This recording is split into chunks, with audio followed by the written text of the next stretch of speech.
You, hey you. Yeah, I'm talking to you. Are you tired of the same old podcasts with the same old panels and the same old rhetoric? So am I. So come spend time with me, where you can have a laugh, be entertained, and learn something. I'm your host, Nova, and welcome to School of Thought.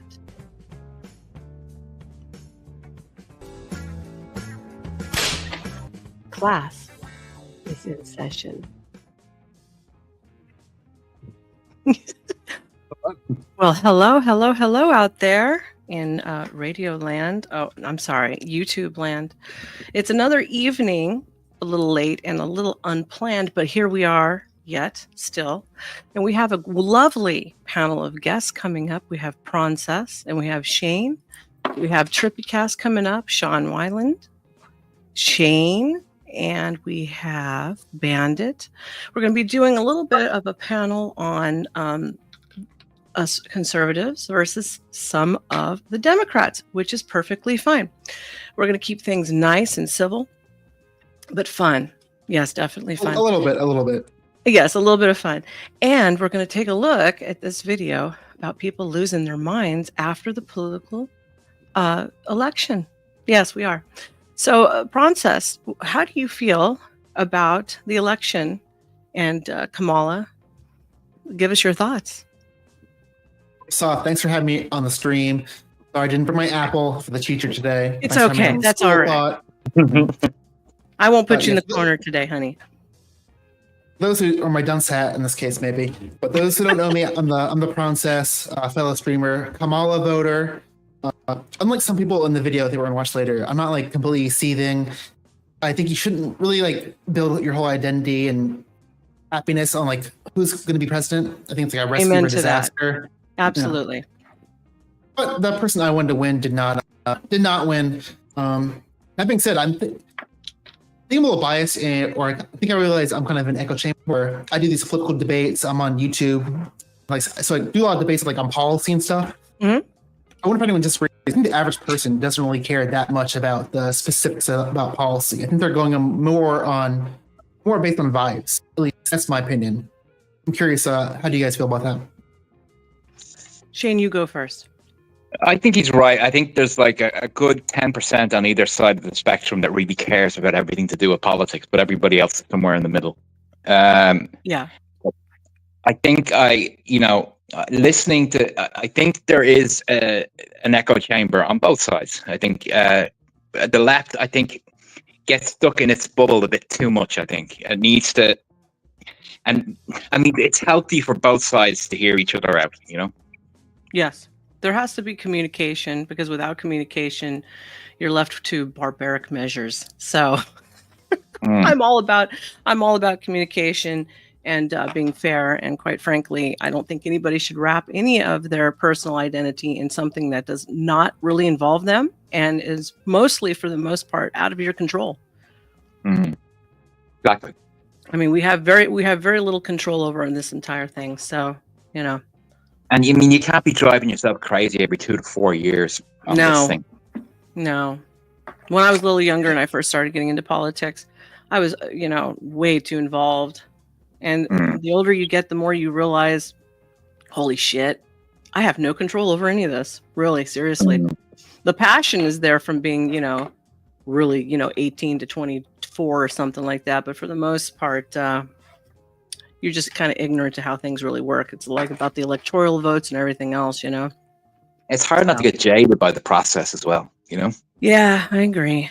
What about you, Princess? Do you feel like this type of stuff jades people? I can't see that. As I get older, I tend to get more politically involved. But I do want to jump off that and say I do think a lot of people need to pay more attention to like the more local level elections or even like the midterm elections. I bet there's a lot of people that they only turn out to like the big election every 4 years. And the other smaller ones that I think actually would probably impact more their local area. They're probably not participating in the same rates. So I think they can have more impact, especially in their local community if they kind of pay more to that. But I want to give the I think the Democrats have been very good over the last generation of local politics. It seems. That's true. Mm-hmm. School boards, like all the, the ground game for the Democrats has been marvelous. How they've gotten into every position is has been wonderful. The Republicans Republicans for about 20 years ignored whole swathes of people, whole communities were ignored. They never even bothered to try get them. Yeah. Until now. I think Frances is also right. Most people usually pay more attention to the larger election and not enough what's going on in their own home state and their own hometowns. So they should pay more attention to that, because that locally affects you the most. Mm-hmm. But I'm sure we'll go into some of the Democrats' failings. But before I do that, I do want to give the conservatives the right some credit. I think they are good at communicating, or at least being like very lockstep in their communication. Where I definitely see a lot more infighting, or even like cancellation between like people on the left. Where I don't see that quite the same on the right. Yeah, I like purity testing, that kind of thing. Yeah, like not having a clear message. Where. For better or for worse, I see a lot of people kind of giving allegiance to Trump, and like I heard someone in my chat said like they're giving respect by like not disagreeing with what they had to say in a way. I mean, the Democratic Party is a very broad church, isn't it, or a big tent, isn't it? I mean, it's such a wide group of people. I mean, what are you, like 150 million people or something? I wonder how it compares, but almost by definition, you would kind of expect it to be, well, I was going to say diverse, but maybe not diverse in every way. And every party, I think, has a left, right, and center in it, in the same way. Yeah, definitely. I don't know how they compare, like, numbers wise. Like, is the far left versus the far right? I wonder which is like a bigger group. I don't know. I think we're getting a slight little bit of lag. I'm getting a little bit of delay on my side. I don't know if it's for everybody else. I'm having high winds and weather over here. We've been having massive storms for the last couple of days. So if I'm a little laggy, please forgive me. No. Let us know, chat. I'm hearing you okay. Okay. Yeah, I hear you. Awesome. Let's take a look at who's dropping by in the chat. Oh, sorry. Yeah, we got to say hello to the chat. Yeah, we got Spittle Buggies, and we've got Romano Productions, and we've got Self-Made. We've got Michael Horsley. We've got Uncle Guns, and those are who's piling in right now. More will be coming in. We got Trippy Cast also, but he's also on the panel. So what we're going to do is we're going to watch the video and make some comments and have some fun, and then we're going to bring the entire panel up, and then we're going to do a nice, fun, bringing up points and, having discussions about this. You guys ready to have some fun? Yes, get into it. Thank you. Let's get into it. Sweet. All right. Add to stage.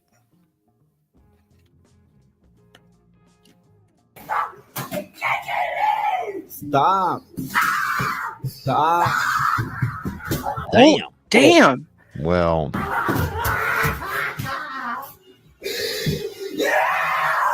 See, that's why I'm recording. Because the cops ain't gonna believe this shit. Man. What the fuck? Bitch! You what the hell? He doesn't have roommates. For Donald Trump. Did you want to say something? He doesn't have roommates. My roommates, I mean, he probably lives with his mom and dad, but That one lady, she reminded me of a toddler. That looked like it hurt. And it did. I'm surprised she didn't knock herself out on that one. I hate to be a party pooper, but some of these are definitely, I saw these before the election. Like the first one, I saw it on Reddit like 3 weeks ago. So. Oh, you did? Yeah, so I don't know if these are all like genuine reactions. That's fine. That's fine. I will never not know that about you. And that's something we'll both have to live with. We don't care. Let me tell you, we don't care. I will be leaving the country and my dad will be staying blocked after this election. See you never. Fuck this. Bye, bitch. So, like, right, like we're just gonna wake up tomorrow morning and everything's gonna go back to the way it'll be a psych. It'll be like a really bad dream, and none of this will have ever happened, right? Like it'll be like the first time, and then we're all gonna pull through fine in 4 years. Correct? Please, someone. Honey, the sun will rise and the grass is still green. It's fine. You're gonna live. It's gonna be fine. You have anything you want to add to that? Tomorrow is another day. Tomorrow's another day. You know, Princess, you know, it didn't used to be like this, right? People used to be able to like have elections and stuff and then go on with their normal lives and not act like this. Seriously. Sure, I wonder if anyone cried when like Reagan won. I don't know. I wasn't really around for that. So I don't know. Think the first term people were upset, I think. But by the second term, he was getting votes from Democrats. Yeah, but they weren't throwing toddler fits and Although the knocking themselves celebrities, out the and celebrities stuff. hated him and the media hated him. That's true. They did. That part I thought he was know. going to start World War III. Yes. But Well, the so we point do is, live in a weird. Go ahead, Nova. No, you first. We do live in a weird world where you can get views and clicks by having emotional breakdowns online. That's true. So that might encourage some weird behavior. Yes, you're absolutely correct. Yeah, you're right. Okay. All right. One, tell me. I can tell you one thing right now. Marriage is the farthest thing from on the table currently. So they screwed the pooch on that one if they thought that any of this was going to actually help with the whole family and kids department and lowering birth rates, because not even any semblance of thoughts I had or hope for that is completely going to be a no thanks for me, love. Heck? You think Okay. All right. Since when does an election make you decide in your own personal life that marriage, children, or any of that type of stuff is off the table? What does one have to do with the other? You gentlemen explain this to me. Well, because I've heard the sentiment. I definitely don't agree with it, but I think some like women are trying to use it as leverage to like convince men of changing their politics in a way. We're not going to date people. We're not going to marry men anymore. We're going to go our own way until things change. Yeah, like that'd be very effective. Like the South Korea thing, you know, the before whatever it's called movement. You know, they want to have nothing to do with men. That sounds crazy to me. Well, yeah. I mean, I love men. Don't get me wrong. I don't mean that in like I want to love all men. No, that's not what I mean. I just mean I love men. Like, why would some dumb broad decide that type of stuff? It's the weirdest. I think part of it might be that Project 2025 Heritage Foundation birthright thing. Well, bring up the babies. Have more births. Why not? Do it. I would ever even dare bring a child into this country now. Oh, mercy. It was rough before. Now, no, that's cute. And the men, don't even get me started about dating. To think I was still entertaining a few moderates here and there sometimes. No, honey, no, not even close. That's never goodbye. Now, I'm about to say something, and some of y'all are gonna get real mad at me, but honestly, at this point, I really just don't care. I genuinely hope an asteroid hits the United States of America. I have given up on humanity in this country. I think it'd be better if, honestly, we were just all gone. I think we should just have another, like, mass extinction. I think that would really solve everybody's problems. Because I just kind of am done. Mercy. Some people just can't come back from this, bro. It looks like she's like 18, so her opinion doesn't matter. Say that one more again. I'm sorry. It looks like she's like 18, so I'm going to say her opinion doesn't matter quite as much. I'm going to agree with you on that one. I'm going to agree. Yeah. And you know, I said this last night. I don't understand when you start stripping back that onion layer, it starts coming down to self-loathing. So when you start wishing, you know, entire populations demise and yourself to be, you know, deleted in some way, you're talking about self-loathing. Get yourself help, you know, seriously. It's nihilistic. Yeah, it's very nihilistic. What do you think, Princess? Well, it's another tangent, but I think there's some research saying that like two things. That one, that people on the left, they're more depressed, but they're also slightly more intelligent. Yes. Intelligence. Yeah, that would be very, very helpful. Yes. Yeah, there is. Yeah, but the more that's true, I think across the board, isn't it? The more intelligent you are, the more like proposed you are to be depressed or less happy. They're definitely linked. But there's another thing about the left, I think, is that the left has the conservatives may be less intelligent, but they also pay attention to the opposite side more. Or they're more likely to have alternative sources of news. You know, they love their Fox News, but then they go over to MSNBC and they hear both sides more. I mean, I think it's like 60%. What are we? Are you quoting studies on statistics on intelligent levels between the liberal and conservative types? Is that what that is? They're coming up with what? I mentioned that what I was more focusing on. There's research that says that if you're on the left, you're more likely to be depressive or have depression. Really? Yeah. I wonder why that is. Part of it has to do with your outlook, where you have a more negative outlook, where you see more of the negatives in our society, in worldviews, and so interesting. That leads to depression. I have seen that. Yeah. Let's take a look at what might be going on with the chat. Hi, if anybody is watching right now, I'm hearing results that there's like almost 56 in our chat right now. If you haven't already, remember to like and subscribe. I think we just need to start over. Just wipe it out, start over.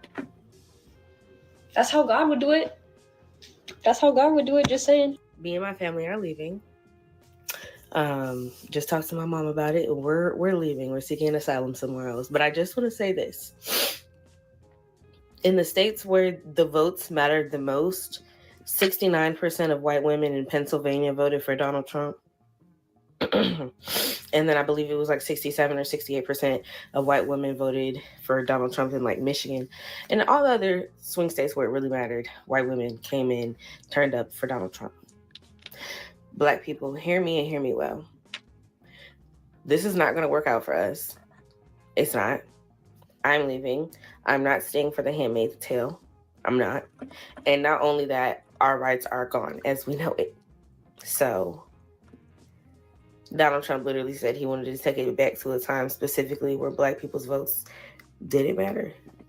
They even he never said that, as far as I know. To the Supreme Court and try to get Kamala removed from the race.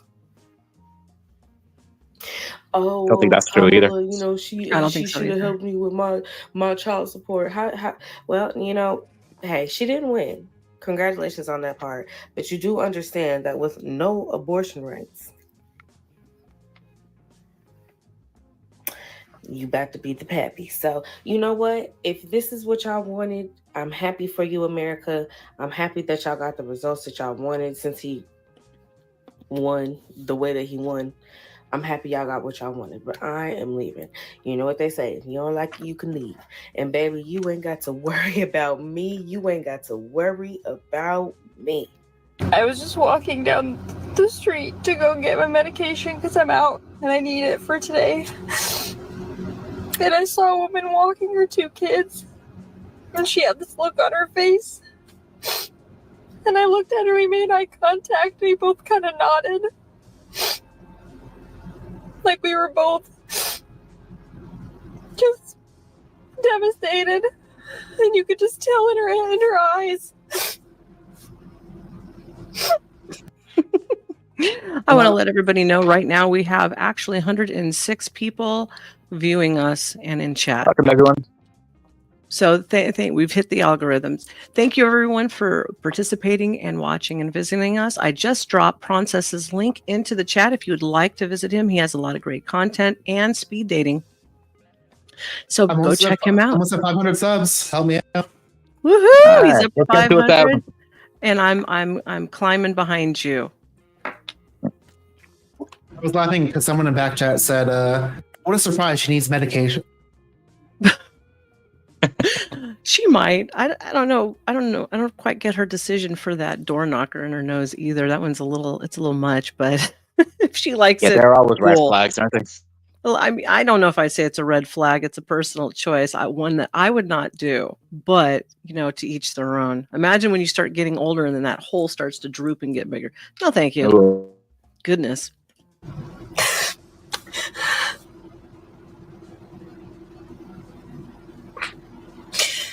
I can't believe this country did this again. Why did I let myself have hope? I just texted my best friend. My best friend of 14 years. Literally half of my life. I'm 28. And I asked them who they voted for. They said Donald Trump. And they said, I'm assuming you voted the opposite. And I said, yes. And then my friend texted me and said, will you still be my friend? Oh, that's horrible.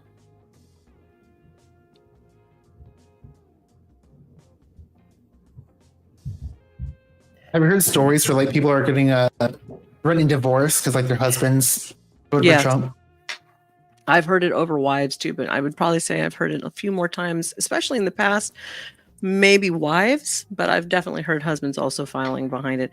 If you're going to file for divorce in your marriage or cancel out family members or friends just because of somebody's voting style, there's something wrong with you. I don't believe in burning bridges and exiling people that you care about because of some ideological bullshit. But that's just me. But if we did that, I mean, like none of us would have any family or friends.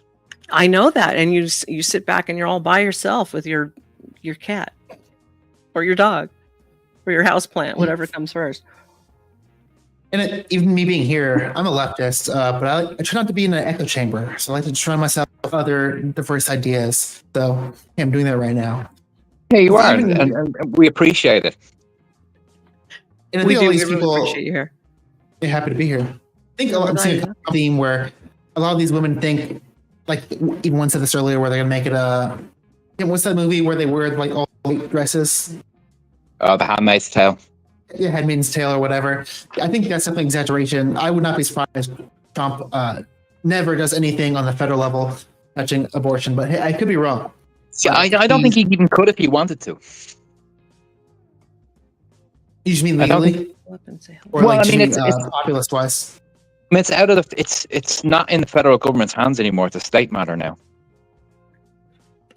You know, I think that's a lot of these people's maybe irrational fear. Yeah, that they're gonna go Very back on irrational. some of that. Let's say hi to the chat one more time because we got a lot of people watching. We've got 140 right now in the chat. Welcome everyone. Hello, welcome in. Hi, nice to see you here, Trox. John from Washington, Michael Gross, good to see you. AP, Dread North, welcome, welcome, welcome. Half of my life. This person is my best friend.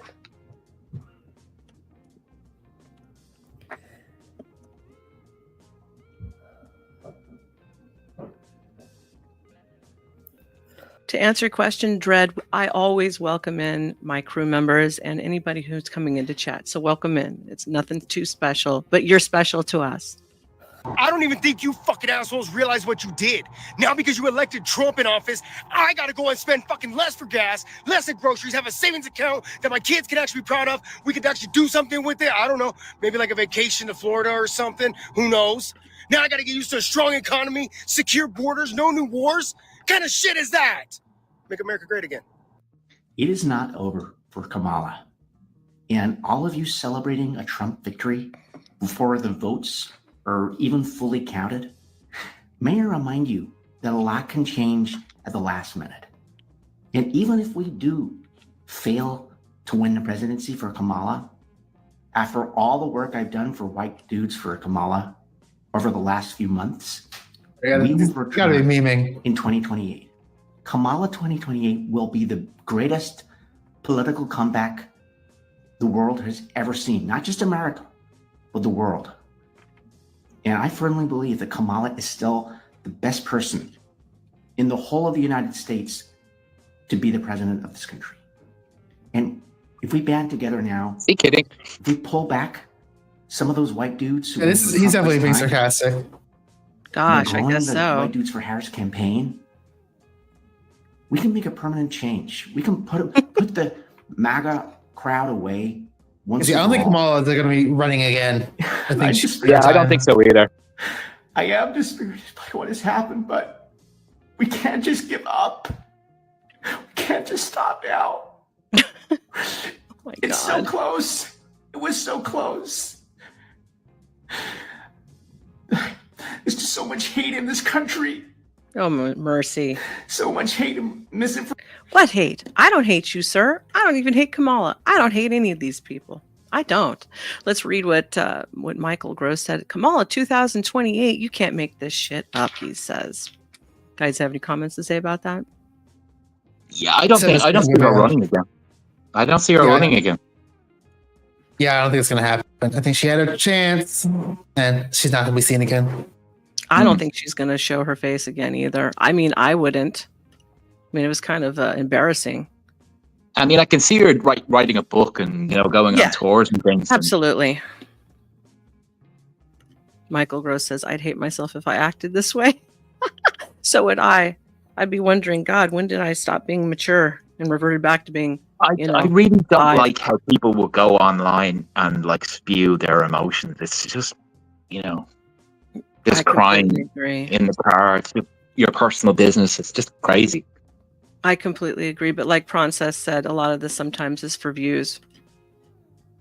I think this guy's playing a character. I'm pretty sure he's joking. I'm pretty sure he's fake crying. That's for sure. Information from Elon. And this, we've got to fight back. We've got to fight back. Kamala 2028. We're coming back. We love Trump! We love Trump! We love Trump! Mr. President, if you are seeing this, just know that the great deplorables of the United Kingdom love you, we are with you, we stand with you, and we want you to succeed. Forget about the people in London, forget about the establishment, forget about the detractors in the fake news media. The real people out there in the United Kingdom, we love you, Mr. President!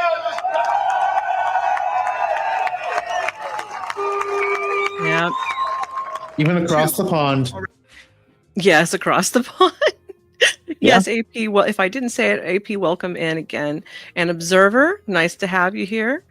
And Trox, he says, it's so cult-like, though. I've seen it for both right and left, but still. Interestingly enough, Trox, I've got a series on occult activity, which actually covers all of this, including other online spaces. Check it out.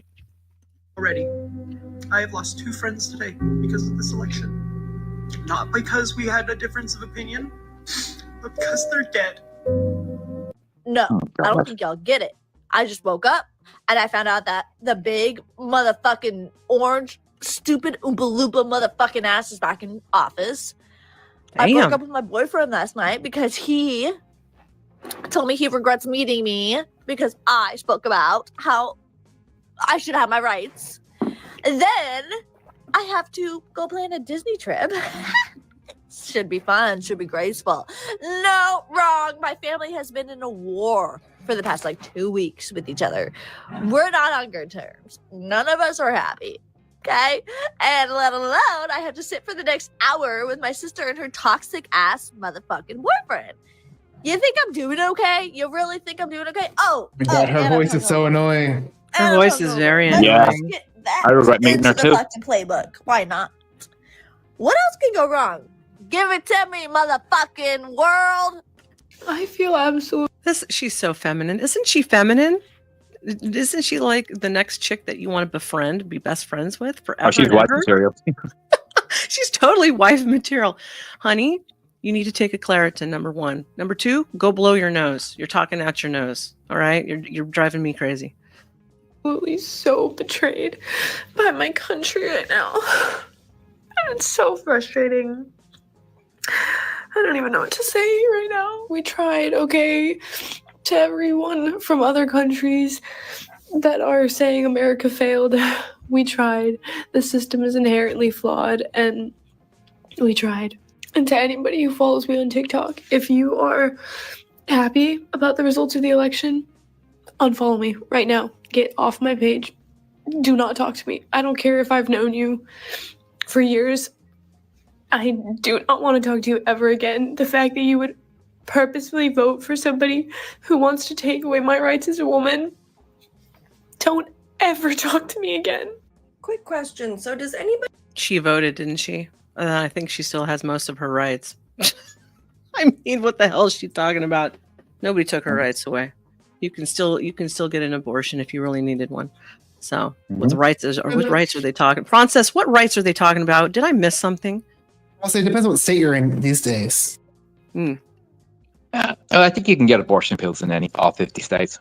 You pretty much can. Those things are dangerous, though. And if you can't get one in your home Oh, state, yeah, there are just deaths.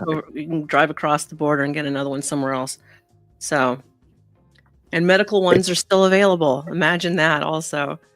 I mean, they're not talking about the repeal the 19th thing. I mean, that would take a referendum, wouldn't it? I would think so, but she's not being very specific as to what she's talking about. So, Chat says she's largely talking about the 2025 project. Oh, the 2025 project that Kamala endorsed? No. This was Heritage Foundation. Plan. Oh. Okay. Well, it wasn't really his plan, but, a conservative think tank. It would not be crazy if some of it came to fruition under his presidency. The thing about that plan, though, is that, there is a demographic problem that is going to need to be fixed. We need to have... People aren't having enough babies is the problem. Well, yeah, but, when the economy is rocking and rolling a little bit better, people tend to have more babies. Well, actually, I think, when things are bad, people have more babies. Oh, you think so? Because I read a study a couple of weeks ago that talked about when the economy is better, but it was probably pretty biased. So, well, I'm talking historically, in times of economic depression and famine, people tend to have more kids. It diminishes resources and makes things worse. That's true. But if you take a look at the 1950s after the depression, they were booming. Yeah, they but were having. I think the thing is, our grandparents tended to have 4 and 5 kids, and then our parents had 3 kids, and now today we're having 1 kid. It's going to create a problem. There's not going to be, as people die and people age out of the system, there aren't going to be enough teachers and nurses and doctors, and there's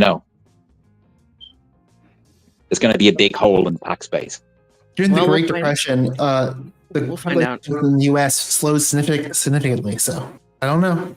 We'll see. I imagine, it is a little easier to increase populations when there's growth. I mean, war also is a big thing that booms an economy and the population. The baby boom. That's true. That's true. Because there's probably less birth control during that time. Or people are worried that, their significant other will disappear, and so. Yeah, or they think they're going to die tomorrow. So, So they start having more unprotected smecks, or however they want to say it on YouTube land.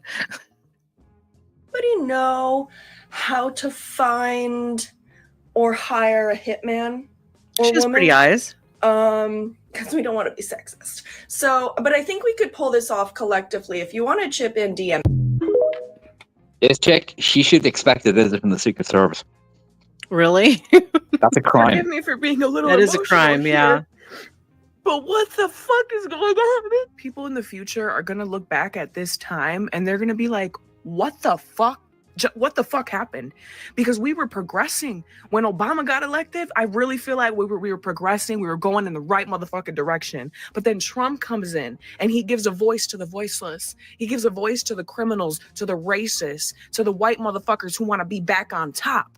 I don't want to touch another man with a 10-foot motherfucking pole. Ladies, where are we going? 4B movement for real. Fuck men. Fuck all of you. And fuck you ugly dumb bitches who voted for him too. You guys are a piece of shit. You guys have internalized fucking misogyny and you're dumb. You're stupid. Oh, and all the climate change shit going out the motherfucking window because it's a hoax. Bro, we're cooked. We're cooked. This is our last motherfucking year on this goddamn planet. And to be able to appoint 3 more fucking Supreme Court justices or whatever the fuck he's able to get more motherfuckers that believe the same beliefs that he believes into office. And I guess that's what you guys want. That's what you guys want. You guys want to be radical Christians. You guys are Jesus Christ, right? I'm not joking when that broad's going to wake up in 10 years and go, what happened? Everything I thought, it didn't work. Now I want to get married and it's getting too late for me. That's what she's going to do. Unfortunately. I call that natural selection. You take yourself out of the pool. Go ahead. I do want to jump off that point because I do think one of the big flaws in the Democratic Party the past 4 years is they've not been encouraging enough for men to join. I can totally see why the men have been kind of alienated from the left and gone toward the right or gone toward Trump. So I do think if the Democrats want to be successful in the next 4 years, they do need to change something when it comes to that. Yeah, they need to listen more. They need to stop with these. It seems like bullying almost. It's like anti-man, pro-women. Everything is extreme. Yes, it's very extreme. And the sky is falling, Chicken Little, and the world is coming to an end, and it's not. Your world is not coming to an end. It's like the boy who cried wolf, Yeah, that's exactly what it is. Good point, Princess. And I say, I mean this in the most disrespectful, mean way I can even. God, she looks mean. Where's her witch's hat and her broom? Say it, but if you voted for Donald Trump, then you don't deserve any part of my life. You don't deserve to be part of my children's life, my husband's life, my extended family's life. None of it. You don't get any of it. You have directly infringed upon the rights of people that I love, people that I care about. You have infringed upon the rights of people that I don't even know. And this election has really shown that American values do not align with my values as a person, as a human, as a social worker, as, someone who actually cares about other people. So, if you find yourself in the middle of her triad, let's take a look at the chat one more time. PJ John, welcome in. Cameron, welcome in. And Aaron Day, welcome in. What did Roxy say? She looks like she's fine me for my lawn being 1 inch too long. Yeah. She's the Karen who runs your HOA. That's right, Rox. She's the one who runs your HOA and drives by your house every day to make sure your cans are not at the end of your driveway and then sends you a bill. That's right. I agree. Yourself as you were one more Sorry, go ahead. So far, besides that one dude, it's been all like a bunch of white ladies. I know. Like, what's with all the broads? It's like all women. I want to see more videos on the men losing their minds. If there's any, let me know. That voted for, the Republican Party.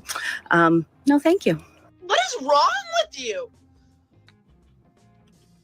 I can't do this anymore. I'm literally sick. I'm literally sick to my stomach. What has happened to America? What has happened to democracy? What has happened to freedom? I'm done. This is a message to anyone who follows me. If you voted for Trump, unfollow me and block me. If you didn't vote, unfollow me and block me. Goodness, the fact honey. That this close means I've lost all hope in the American people. Like, it should not be this close. Why would anyone vote for this person? He's so evil. He's so demented. Kamala's not perfect. We all know that. We all know that.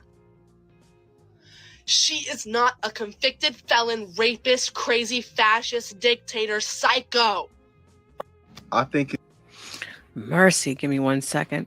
Let's welcome in also. Let's read AP. I'm not a Trump fan, but too many people drinking Kool-Aid and forgetting the propaganda from 2017 and 2020. Welcome in also Annette. Welcoming in, and Steven, how you doing? it's so ironic how liberal women and women who voted for Kamala are saying that for the next 4 years, they're not going to sleep with another man. I find it so ironic because at least then you won't need an abortion. It took you Donald Trump to get in office for you to stop being a whore. See, things are already starting to change for the better. Dang! Emotional, damn it! That's not okay. This is not okay. This simply will not do. And this is not okay. And I'm not good with this.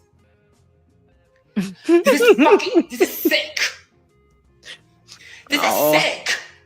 That should not be there. And it's wrong. And you're wrong. And everything is wrong. And this house is not even my house. You just bought it for me and I don't want it. What?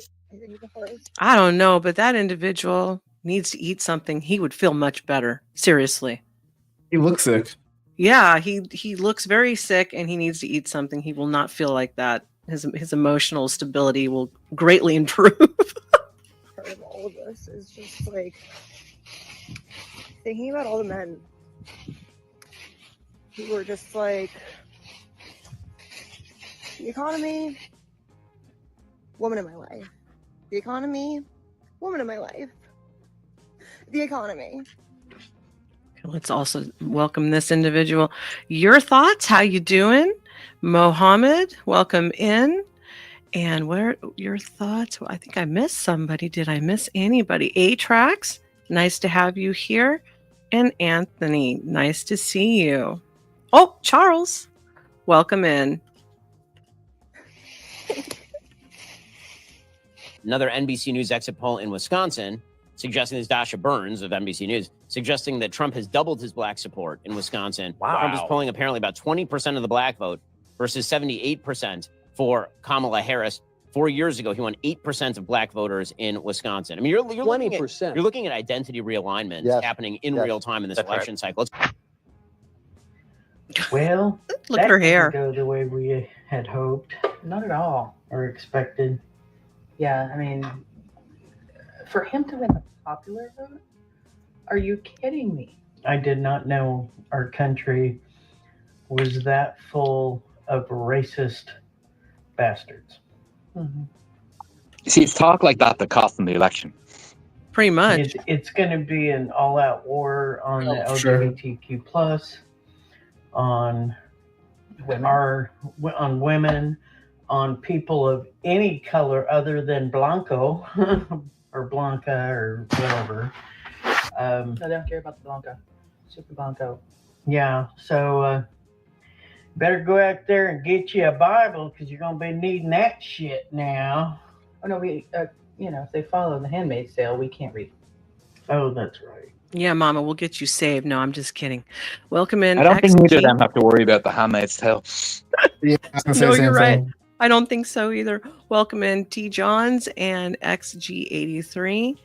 He says we can expect the Democrats are going to cry for the next 4 years. I guess so. I guess. And Cod, nice to have you here. That is true. I'm too old to, I can't be a handmaid. I would probably get stuck being a Martha. Actually, no, I'd be on the wall because I'm not going back. I'll be on the wall. I am so very saddened for our country. Yes. And what that orange Donnie two-scoop baboon ass has done to our country with the division, the open racist, hateful comments, and just giving permission for them to be Kind of looks like Trump. jackasses and flannel-wearing, mouth-breathing baboons. I kind of thought that maybe she was making fun of his hair. That's the ice cream thing. What's wrong with ice cream? You know, it's just not very flattering, in my opinion. Ron says, do you think it's a flattering look? I don't think so. Definitely not something I would rock. No. Me either. Not even my dog. Boom, mindless assholes. I'm sorry, I'm a little heated. Yes, yes. So today, I've decided that today I am sad. And tomorrow I am going to find how do we stop him from doing the things that the Heritage Foundation wants to do. I know a way to stop him. But you're going to have to get both of them. They're lit. Just saying. Quietly under. Okay, I think they're lit. Do you think they're Definitely. lit?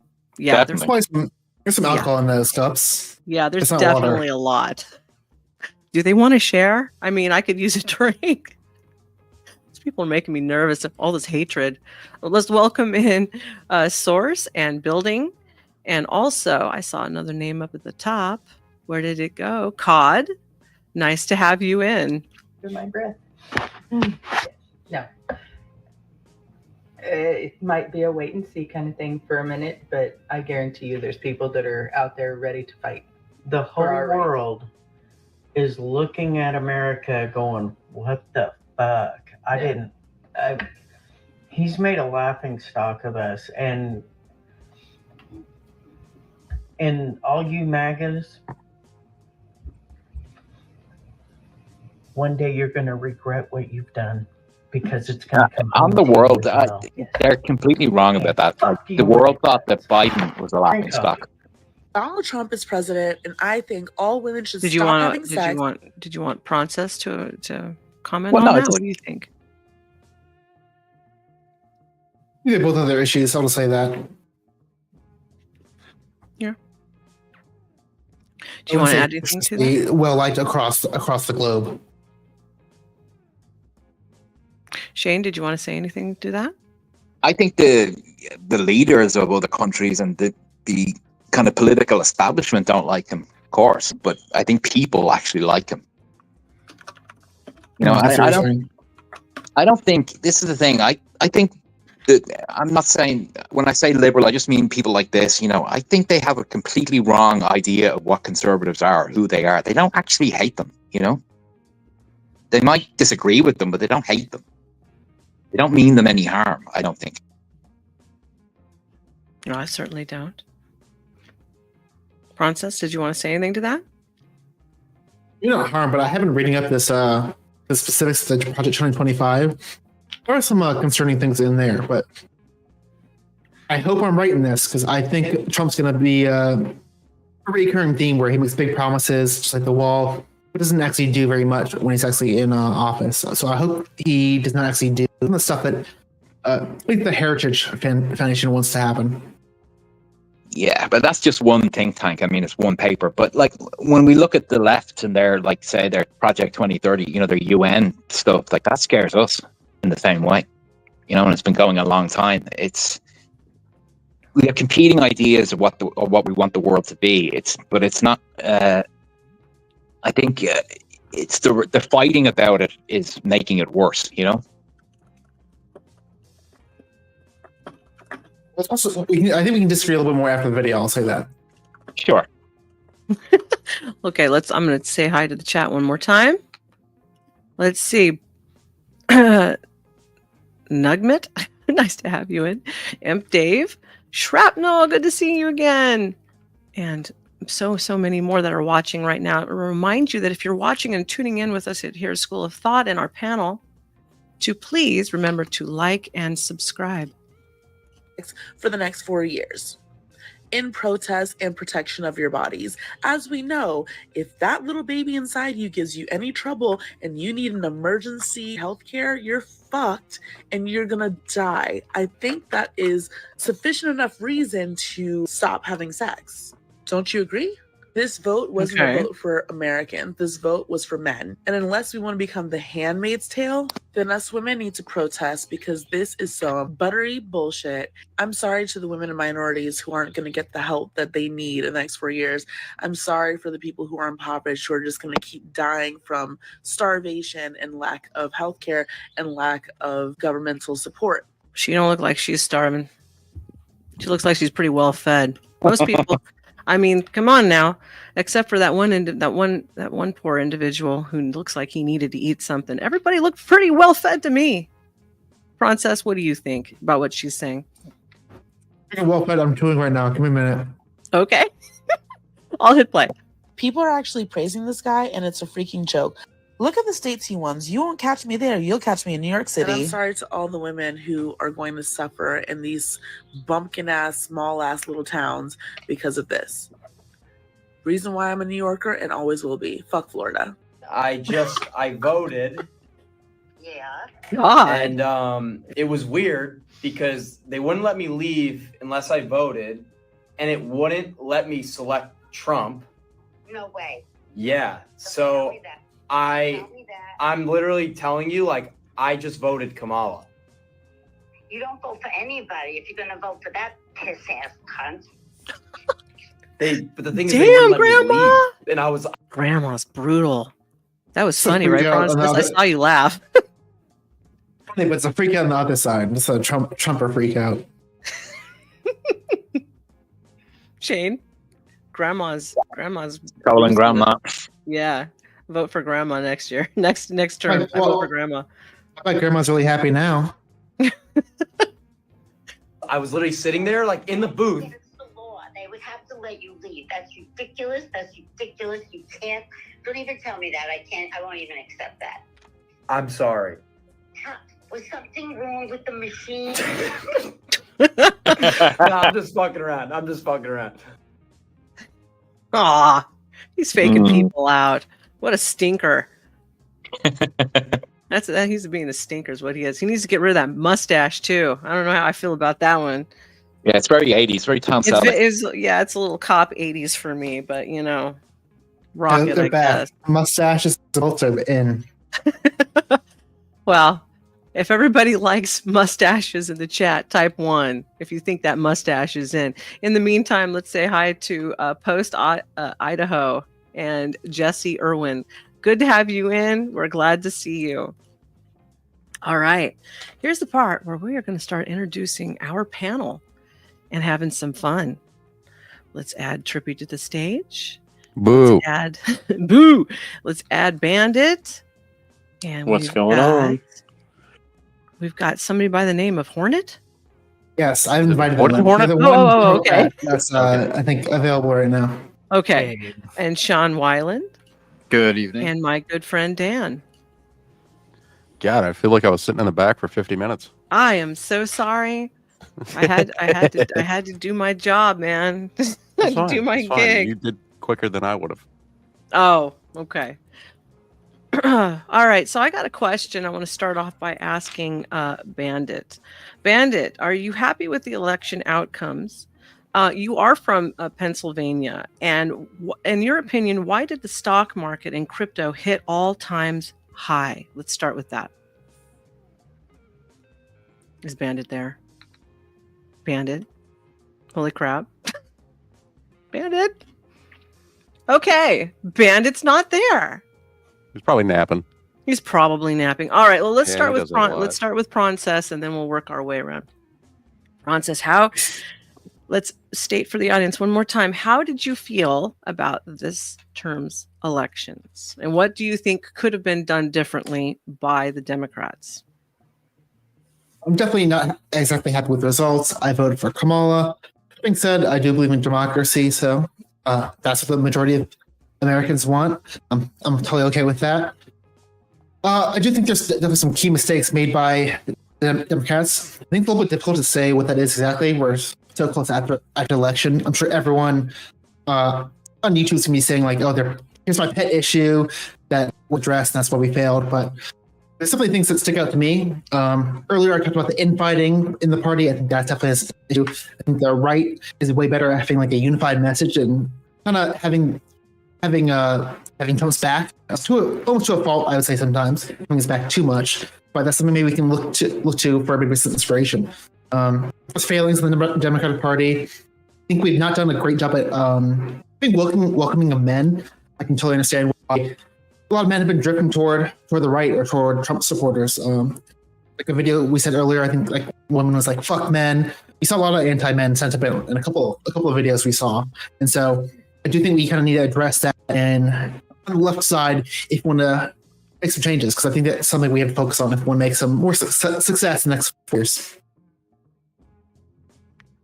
That's stated very, very well. I'm thinking Bandit might not be there.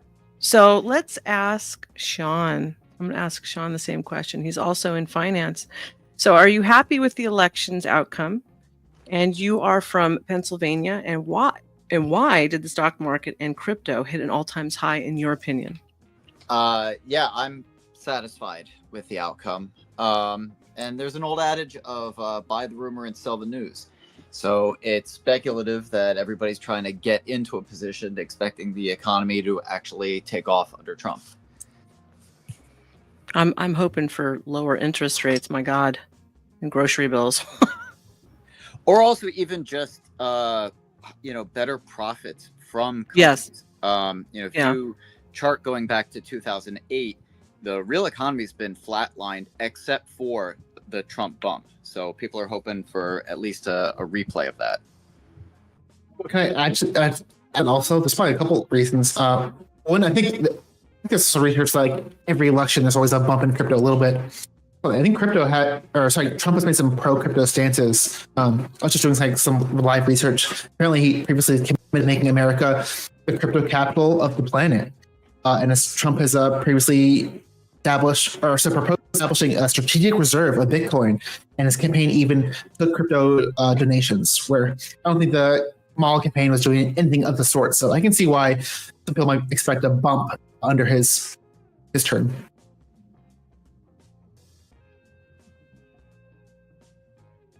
Sorry, I was having to ask a question.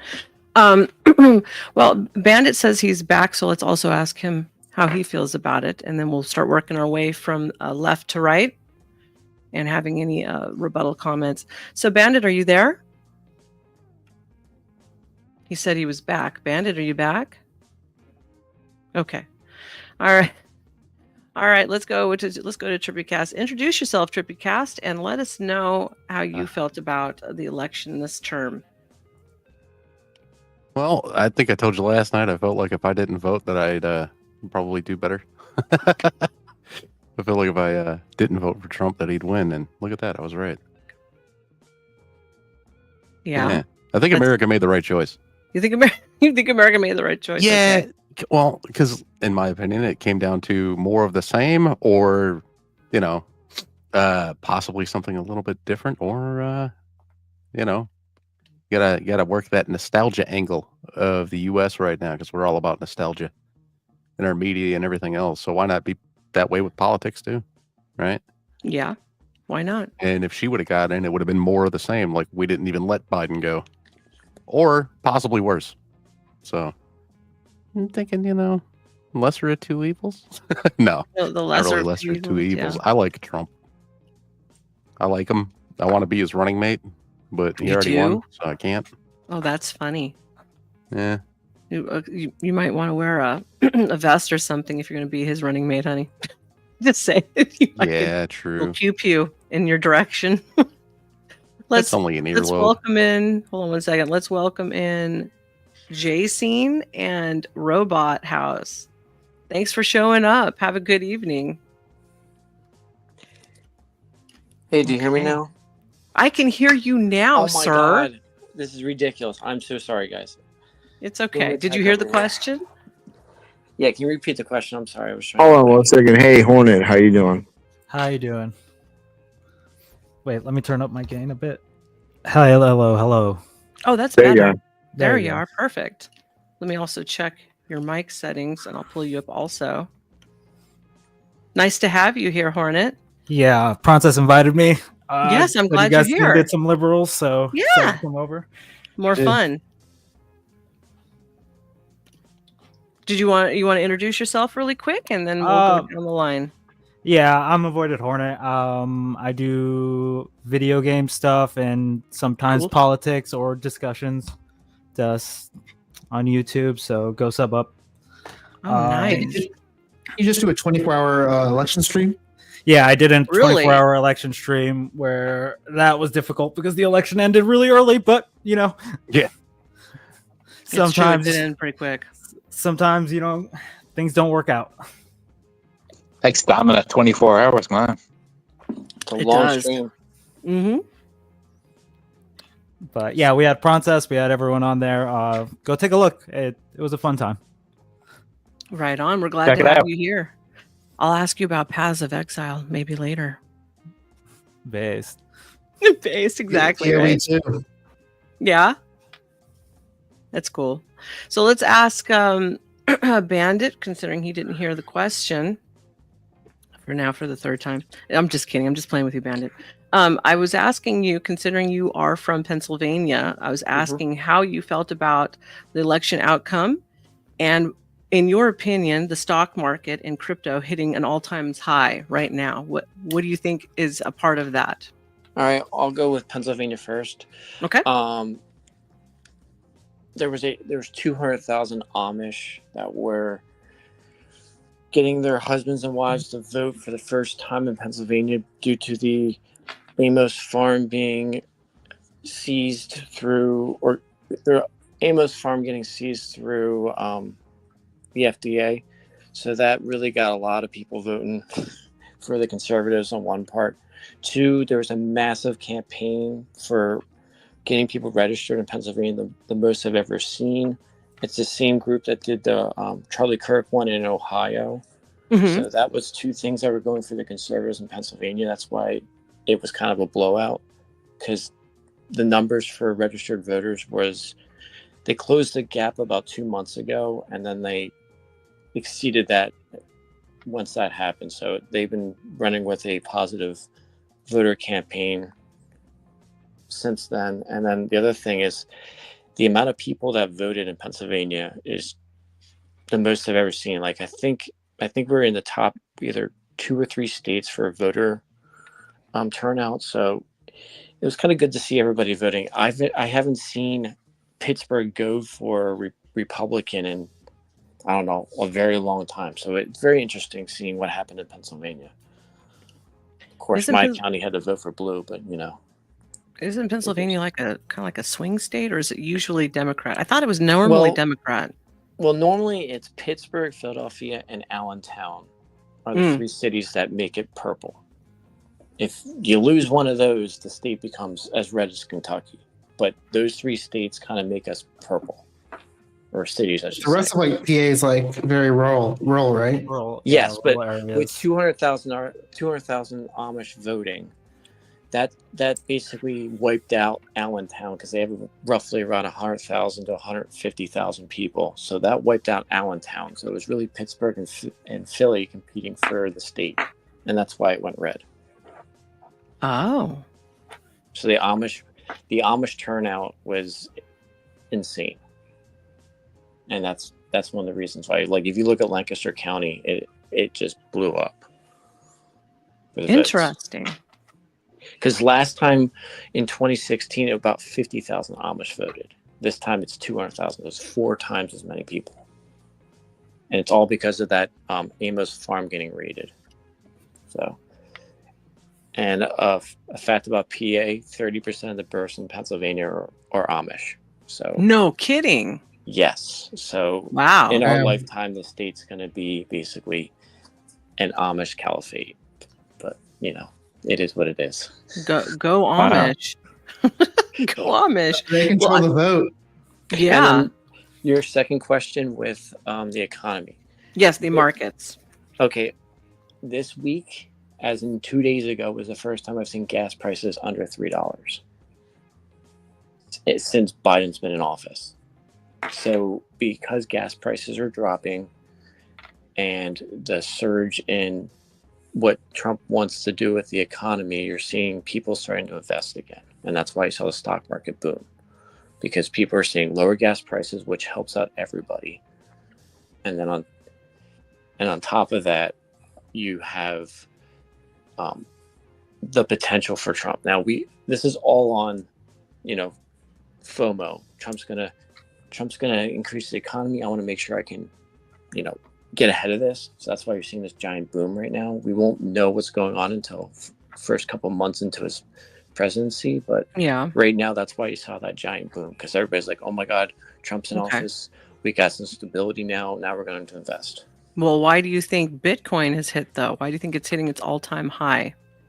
Because Trump backs Bitcoin. Oh, Trump backs Bitcoin. Sure, it was going up before even it was before the election. Yeah, but like I'm just saying, they hit record numbers, and I could pull up it right now. What's it doing right now? I think it's about 75,000 per Bitcoin right now, right? So it's almost at 76,000, 75,900. Yeah. Let's look. Boom it. So the key thing is my ADA is up, gentlemen. There you go. There you go. The key thing is watch gas prices, because once gas prices drop, Bitcoin is currently it's about to hit 76. Hey, Bandit, it's about to hit 76. Is at 75.9. Yep. So it's right at the cusp of hitting 76,000 right now. Yep. I'm seeing that as well. Let's welcome in Pyramid, and also I saw another new name, Smokey. If I didn't get to you already, hello and welcome back in. Shrapnel, nice to see you again. Animations and stuff. It's good to have you. And Adam87, glad to see you back, honey. See, I wonder if his connection with Elon can be a factor in a way. Because I I'm know like Elon's not necessarily a Bitcoin guy. He's like more so with Doge, but there's Yeah. certain connection. I don't know. Well, if there's Dogecoin there's is- usually a spike after an election for both the stock Yeah. market and It's true. yeah. So it's if it maintains, we're gonna have to like wait and see if it maintains at that rate or if it just starts dropping like usual. Yeah, that's why I said wait until about 2 months after he gets elected and see what happens. Yeah, I agree with that. Let's I don't think let's also go ahead. No, you I just wanna first. add, I don't know if I don't know if he'll necessarily do it, but he made a lot of promises related to crypto where if he did do them, at least in theory, it would probably lead to a price increase. Like he's like talked about getting rid of some like regulation. So Very true. Yeah, I'm gonna let's stockpiling. Hold on one second. Hold on one second. I'm gonna introduce Dan. Dan, are you there? Yeah. I'm Dan. here. Oh, hi. Do you want to introduce yourself and then tell us your thoughts on the election results and what is going on in the financial markets? Do you have anything you want to say about that? Yeah, I mean, I had said talked last night, and I think that this is probably the best possible outcome we could have had for this election. Several reasons for that. But you know, we can get into that in a minute. As far as the financial sector, I think they already know a lot of the corporations out there. They have projections. They're anticipating higher profits. This type of stuff is going to happen. So, in Bitcoin and all that, those are so separated from the political arena, with the exception of any time there's something that directly involves the Bitcoin market. That it's I wouldn't even put a anything on that to say, hey, that's what's happening. A lot of times Bitcoin or the or any of the coins they're actually working in opposite of the market. So because people are when the one thing is going down, that people want to invest in something else.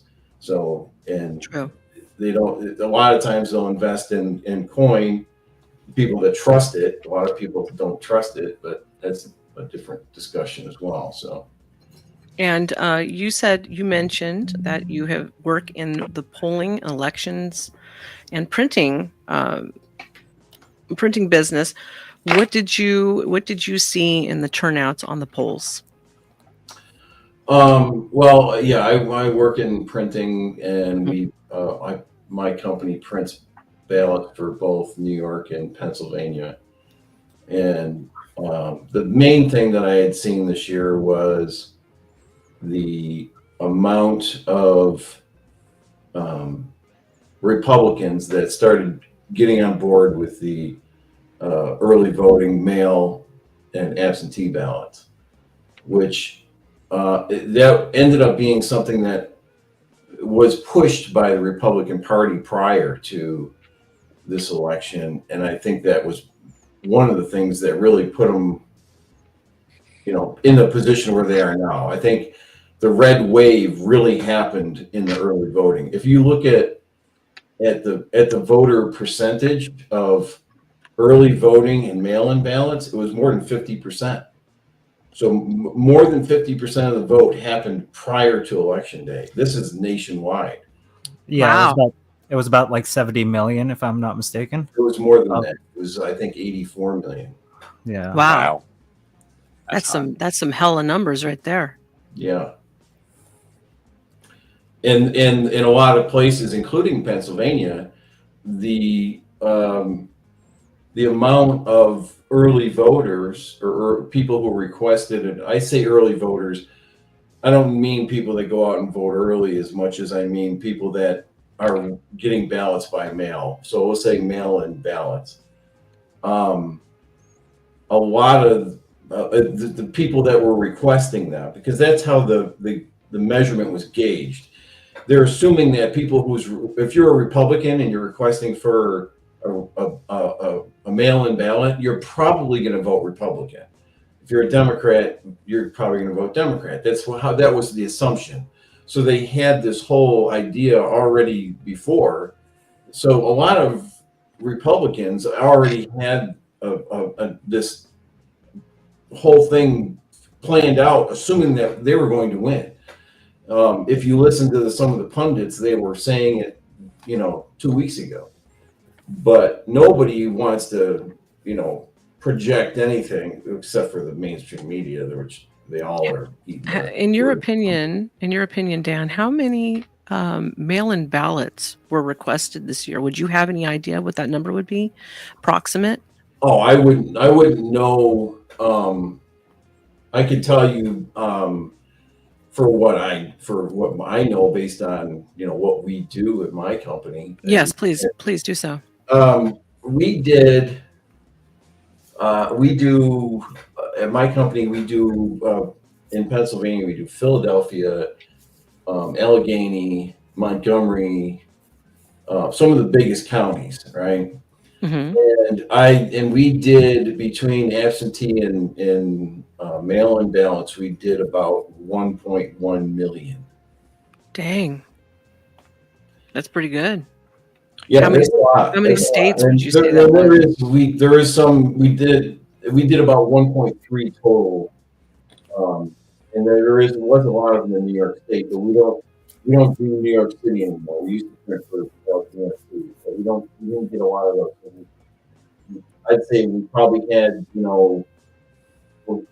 300,000 in New York State, but that was mostly due to the population count. We do a lot of New York State, but more not of the city, which New York City is, the population is the rest of the state. So, and they mostly all vote Democrat. Oh, well, I know that your company started branching out and including other mail-in ballots and whatnot with other states. So I wasn't quite sure how many you were bringing in right now. So if you've seen more from other states, let me know the numbers. Do you know the numbers off the top of your head or no? I got the numbers if you want them. I just went to NBC. According to NBC, there's 84.4 million mail-in and early in-person voting cast nationally. 68.4 mail-in and early in-person votes requested nationally. So around half of the votes were mail-in. Wow. According to this, mail-in or early voting, I think. 43% were Democrat, 30 were Republican, and 27 were either no data collected or other. And then I'm looking at Pennsylvania because you can click on the states. According to this, there was 1.8 million ballots. 56% of them were Democrats, 33% were Republicans, and other was 11%. That's according to NBC. I'll send you the link so you guys can look at it. And one of the numbers that, if you were to look at that, compare I don't know if I'm not looking at the website, but or if they even have it available. One of the things that you really want to look at in those numbers is check it compared to 2020. Well, I was going to mention that had way more vote. That actually had more mail-in votes because of what was going on during that time. There was, I think it was actually pretty close. No, I had the numbers. It was so you said earlier this year it was 82 million early or mail-in votings. In 2020, it was, I just had this, over 110 million. So whereas this year was 50%, that 4 years ago it was 70% of all votes were mail-in or early voting. Yeah, those two. 70%. Yeah, they also had the breakdown. Hey, hold on, gentlemen. Let's not speak over each other. Let's have it nice and cooperative, so everybody gets their chance to talk. Okay. Okay. I guess everybody's agreeing. No, I think we're all. I want to give your friend Hornet a chance to introduce himself. Hi, Hornet. Hey. I want you to introduce yourself, honey, and give us your take on if you're happy with the election results, and give me your take on what Kamala did wrong. I am disappointed in the how the election went, but can't do really do much, so not gonna sit and moan about it. But like Princess discussed earlier, I think the the Democrat Party has a real elitist attitude at the moment, and unless that's solved, I don't see how they can continue to move forward in the future. And if you want me to expand on that, it's more of the Democrats seem to ride in on their high horse, like we saw earlier in those clips. So we have the extreme left that is just like super crazy about certain things, like the pro-Palestine people and all that. That probably cost the election because they were just like they just think their one ticket issue is more important than everything else that the politician that's representing them covers. I have an interesting question for both you and Princess. Do you think that Biden, Kamala calling everyone garbage and different names had an impact also on their numbers? Certainly didn't help. Yeah, it didn't help. I would agree with that. I don't think you want to sit there and insult people that you want them to do something for you. You know, it's usually honey attracts the flies. It's not the sour vinegar. So, that's my opinion, right? I can't think of any good examples, though. I bet Trump said some pretty bad things about Kamala and Democrats also. But I do think they're judged a little differently. Yeah, I don't think there's any way to not address that anymore because they've been so out of pocket and calling people so many names and accusing people of so many things at this stage. There's no way to avoid it and not have to fire back, unfortunately, which makes everybody look bad. Push back a little bit, but if you want to start off that, he kind of started that thing where, like, in his first election, he was like the guy known for literally making names for people during the debate rounds. Yeah, but he started on the Republicans, didn't he? Yeah, he even made fun of and name drop or made fun of and made names for a lot of the Republicans. The little Marco Rubio and all that. Yeah, I remember that. Yeah, but I think that's the crux of the issue, that the Democrat Party also does that, but then they try to like high horse it and be like, we're not going to stoop to your level, and then end up saying stupid shit as well. So and then stoop to their level. Yeah, just say that. Yeah. Let's ask. Below. They definitely go below. Yeah, Shane. Our friend Shane here is from Ireland. Shane, from Ireland, what is your take on all of this? I'm relieved because I think the problem is I don't expect to get into a policy thing here about particular policies, but I think the left is dangerous. Well, I think the left they went on certain things, like as Princess mentioned, the anti-man stuff has been a problem. The abortion thing is a problem. The this Hitler thing is a terrible thing. He's a fascist is a problem. I think the left, the media class anyway, projects. I think everything they say about Trump is more true about them than it is about Trump. I think regular, normal working. I think the left has lost the working class. The left is the party of the elite now, or the Democrats are the party of the elite. I don't think anyone in the elites in academia or media, they hate Trump. Everyone agrees that. And I think they've had, 10 years of anti-Trump, talk. And people have had enough. People have just had enough. They don't like this anymore, True. People are very fed up. Mm-hmm. Did Princess want to say anything? And then I'm going to ask Sean a question. Sean, are you there? Are you with us? I definitely don't disagree. My first thought, and what I think is kind of sad, is at least based on the economic policies both campaigns have kind of presented, I do think Kamala's was kind of better for the average middle class or even lower class person. Economists even seem to agree with me, but again, you might say economists are kind of elitist as well. So I'm not sure if you would agree with me. You have an opinion of that, Sean? Say that one more time. I missed. What about? Do you think Kamala's policies would have been better for the average family or the economy? No, certainly not. Economic policies. Yeah. Yeah, not at all. It would have been more of what already made the previous 4 years awful. I mean, that's I think kind of the core issue is that she represented the status quo. You know, if the past 4 years were fine to you, then you probably could go along with it. If you were really suffering under those 4 years, then you desperately wanted a change. And it turned out that people showed up in record numbers to say, we can't handle any more of this. And to add to that, I've been a self-employed business owner. I started my business at 22 years old, and I took care of a lot of family with that. And there was nothing that they would have done that would have helped me as a small business owner. And small business is the lifeblood of the country. I don't care what anybody says; they're lying to you. I mean, for a fact. The past 4 years had a record number of small business like closures, as Yes. like businesses going bankrupt. I know every single one of my clientele went belly up, all across the country, all the way up into UK. Believe it or not. So when stuff really starts happening in America, believe it or not, the UK and other parts of the world are actually suffering. Can you believe that? Other We have small an expression: when America sneezes, we get a cold. That's right. It sure does. And the British economy is in a very bad way. They've got something like a $25 billion hole in their budget they can't fill. And they're cutting welfare payments, cutting elderly people getting their heat, the winter heat. I mean, thousands are going to die this winter because of it. That's absolutely maddening. That's horrible.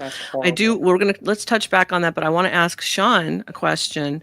Now that we are like a day out or so, what are you seeing in the markets today? What are you noticing? That's kind of a broad question. Yeah. So that way, if anything sticks out to you, honey, you can point it out. So I think it's just the same as I said before of, buy the rumor and sell the news. I don't think anybody really knows, like nothing's been done yet other than the outcome of the election. But it's sort of like forward guidance, the way that the Federal Reserve works, where they don't even necessarily have to do the work of lowering or raising interest rates themselves. They just put the news out there and then it gets priced in, as they say. So it's more just the anticipation that things should improve that has already been priced in. Nice. Well, that was a good summary of it all. Princess or Hornet, do you have anything you want to say to that? Yeah. Are you market kind of guys or what? Yeah. So typically what we want to see is how we're going to be going around the next couple months to see if Biden puts any like sunset policies in that might affect Trump's presidency, or how Trump's going to enact any of the policies he's talked about. I'm kind of speculative on some of the policies he's talked about, like the tariffs. That seems to be something I'm kind of concerned about. Mm-hmm. But ultimately, I can't really make a hardline stance until he says he's going to go one way or another. I know he says he's going to stick to everything he says, but every politician kind of pulls that line on you. So it's not, I can't really speculate what he's not going to do and what he's going to do at this moment. I just kind of have to play with what I have. Agreed. I don't think it's going to be like it was in 2016 to 20. It's not going to be the same level of resistance. With his control of the House and Senate and the Supreme Court. He had that in 2016 as well. He did, yeah. But it wasn't the speaker, the Republican speaker back then, he was kind of accused of being a rhino or selling out or something. He didn't do anything with the majority, really. Yeah, but that's always been something that Trump has suffered with. Any Republican that typically goes against him is labeled a rhino immediately. But Mitch McConnell is still in charge, isn't he? No, really, no. I can't believe he's re-elected. How did he not step down? He's actually he's. I think he's. He might have gotten re-elected, but he's no longer going to be chairman. Because I saw him yesterday, and he looked bad. Yeah, he does look kind of bad. Let's take just 1 second to acknowledge the chat because other people are piling in here. Hi, how are you doing, Greg S? And also, Bold, he says Nova is a doll. Thank you, honey. I appreciate that. And back to our panel. So I want to ask each and every one of you, let's start with Princess. So if Kamala had gotten in, what would have happened, do you think? Would have been some of the first things that she would have done. And do you think it would have affected you on a personal level? I don't know when it would exactly happen, but at least if she did what she's proposing, I do think it would have had a better effect on inflation. She already proposed some policies like the price gouging or to stop companies from price gouging, giving some consumer protection. I don't know if you all care about economists, but when they surveyed a bunch of economists, over 86% of economists surveyed believed inflation would be higher under Trump, while only 12% thought it would be higher under Harris. Again, I'm not an expert on the economy, so I like to cite experts. They seem to think it'd be worse under Trump, but I think we can't really tell until we actually see it come to fruition. So, well, if we looked at what Trump did in the past, it definitely wasn't worse. It was really flipping good, actually. You're interested Yeah, technically, the recession started under their term, but it was because of COVID. What do those same economists say about it when Biden? Well, you also had the deficit being at an all-time high at that point. That's true. He also even without COVID spending, he spent more than Biden. Yeah. I do believe he borrowed. Didn't he double the national debt? Yeah, deficit. Deficit just means how much money you're investing back into the economy, and he how much you're spending out versus how much you're trying to keep preserved, and that's what increases inflation, and that's part of what inflation is. So that's why at the end of that we started seeing high inflation rates. That's why the Biden administration has tried very hard to bring that down as much as possible. You could argue, COVID caused all the inflation. If you compare us to other nations, we're hitting inflation a lot better than other countries thanks to Biden's policies.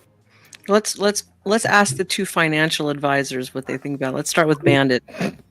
Well, inflation is definitely linked to spending. Yes. So if we talk about all the spending for foreign aid and all the and all the major projects that Biden wanted to do with the infrastructure, and the inflationary spending bill, that's all going to increase inflation. Now, Harris was the deciding vote on that bill. She got it passed, and then we started getting an uptick in inflation. The only way you can decrease inflation is you're going to have to get controls of the inputs and you got to lower gas prices. If you lower gas prices, inflation drops because the means of production, aka the transportation costs, go down, which will allow inflation to go down. So, don't you think that comes down to manufacturing in general? Transportation costs with diesel, whatever, if you can lower those costs, you can bring everything down. Right, lower the gas prices, then you lower the shipping costs, then you help to lower the food cost. Exactly. Yeah, that's true. So gas prices is, if you can see, Trump always says drill baby drill. The main reason why he's saying that is it's not just a linear equation with gas prices. It's hyperbolic. Because every little input requires you shipping a product to this location, shipping it to a warehouse, shipping it to the store, and so on. That cost gets eat up every single time. So saving a penny at the gas station is saving a lot more at the price of the end of the day because of all the different places it needs to go. So if we can get gasoline prices down, we can see a cut in the price of goods, and that should lower inflation. And he also says drill baby drill because we have millions of gallons of gas that we don't even tap into that's within the U.S. borders, and we don't have to pay other countries to get it. Well, there's... You're going to say, please say it, sir. I say I will. Kamala, you're fired. Get out of here. Get out of here. Well, there's a thing you guys need to understand about oil. There's two types of oil. There's the sweet sour and I always forget the second one. But our oil is designed for the South American and Iranian oil. We have to retoil all our machines to run on the different types of oil that we have. So there's a massive cost in doing it, but once we do it, it's going to save a lot of money. So, and that's supposed to take like 2 to 3 years to switch over from the one oil to the sweet sour. Yeah, to find a conversion for it, right? Like they want to set up an infrastructure that would be able to convert it. Yeah, it's like literally apples and oranges. You can either be on the one oil or the other oil. You can't just flip flop back and forth. You have to retool all the machines. It's not an easy process. And I think about this because I'm not wrong, but under Biden, like U.S. crude oil production reaches all-time record. So Biden seems to be doing a pretty good job as if he hit that record, wouldn't that help gas prices? Yeah, but he's using by going foreign into the oil. reserves. He's using foreign oil. We need to use domestic oil. And he dipped into the reserves. No, the reserves are at their all-time highest as well. No, he dipped into the reserves to lower the cost of gas for a temporary period, if you actually remember. Yes, at the beginning, but we have produced more oil in the last 4 years than we did under the Trump administration. Within our own country, not getting it. Yes, within our own country, to be clear. Yeah. I want to point out something to everybody. Oil is a number one issue, but when you're importing everything from other countries into your own country and reselling it to the population, you're already upping your cost. The only way to really bring down your cost in manufacturing, and I have a manufacturing background, is you have to do it in-house. You understand? Yep. If you don't do it in-house, your costs double and triple already, right off the bat. Oh no, I want to make sure I was right for this, but yeah, we're talking about U.S. crude oil production. So yes, oil we're is talking made in just the US. manufacturing in general. Yes. But you're not just importing oil. You're importing food. You're importing clothing. You're importing goods to make those clothing and furniture. Everything else. That's why everything is going way. That's why everything is skyrocketing. If you care about that, Biden achieved peak oil production, at least so far in the U.S. Yeah, but I just But he covered shut down the full Keystone gamut, pipeline, which got it to the Louisiana This and is Mississippi not Valley including area where buying foreign oil. This is making it in America. Yeah, this is what we've pulled out. Yeah. Something about that just doesn't sound right to me, especially when Trump was pushing all the make America independent instead of dependent. Like now we've got insulin production within the U.S. We didn't have that before his run. We've got other medicines dropped in price. We didn't have that before his run. Half the shit that Biden did when he first got in was stuff that was already in the works before he ever even stepped foot in the White House. That's correct. Well, that's typically how every president works, right? Like the president before them has pretty much sets it up for them to lay it out. They take credit for it, just like Biden did for stimulating the economy and supposedly creating jobs when it was really people going back after the pandemic. Yeah, for sure. I could agree there. Yeah. Well, the upside of that is he was handling one of the worst states of the economy in our nation in history. He got us back on track. So, I mean, there's both sides here. I don't think it was back on track. It was just a return to the jobs that people had prior. I gotta say, one second, Dan, I'll just real quick. If you compare our inflation numbers to a lot of other nations, we're doing very good in comparison. I'll just say that. We are also compare the greatest nation against a bunch of other ones that have never been anywhere near as big as our country.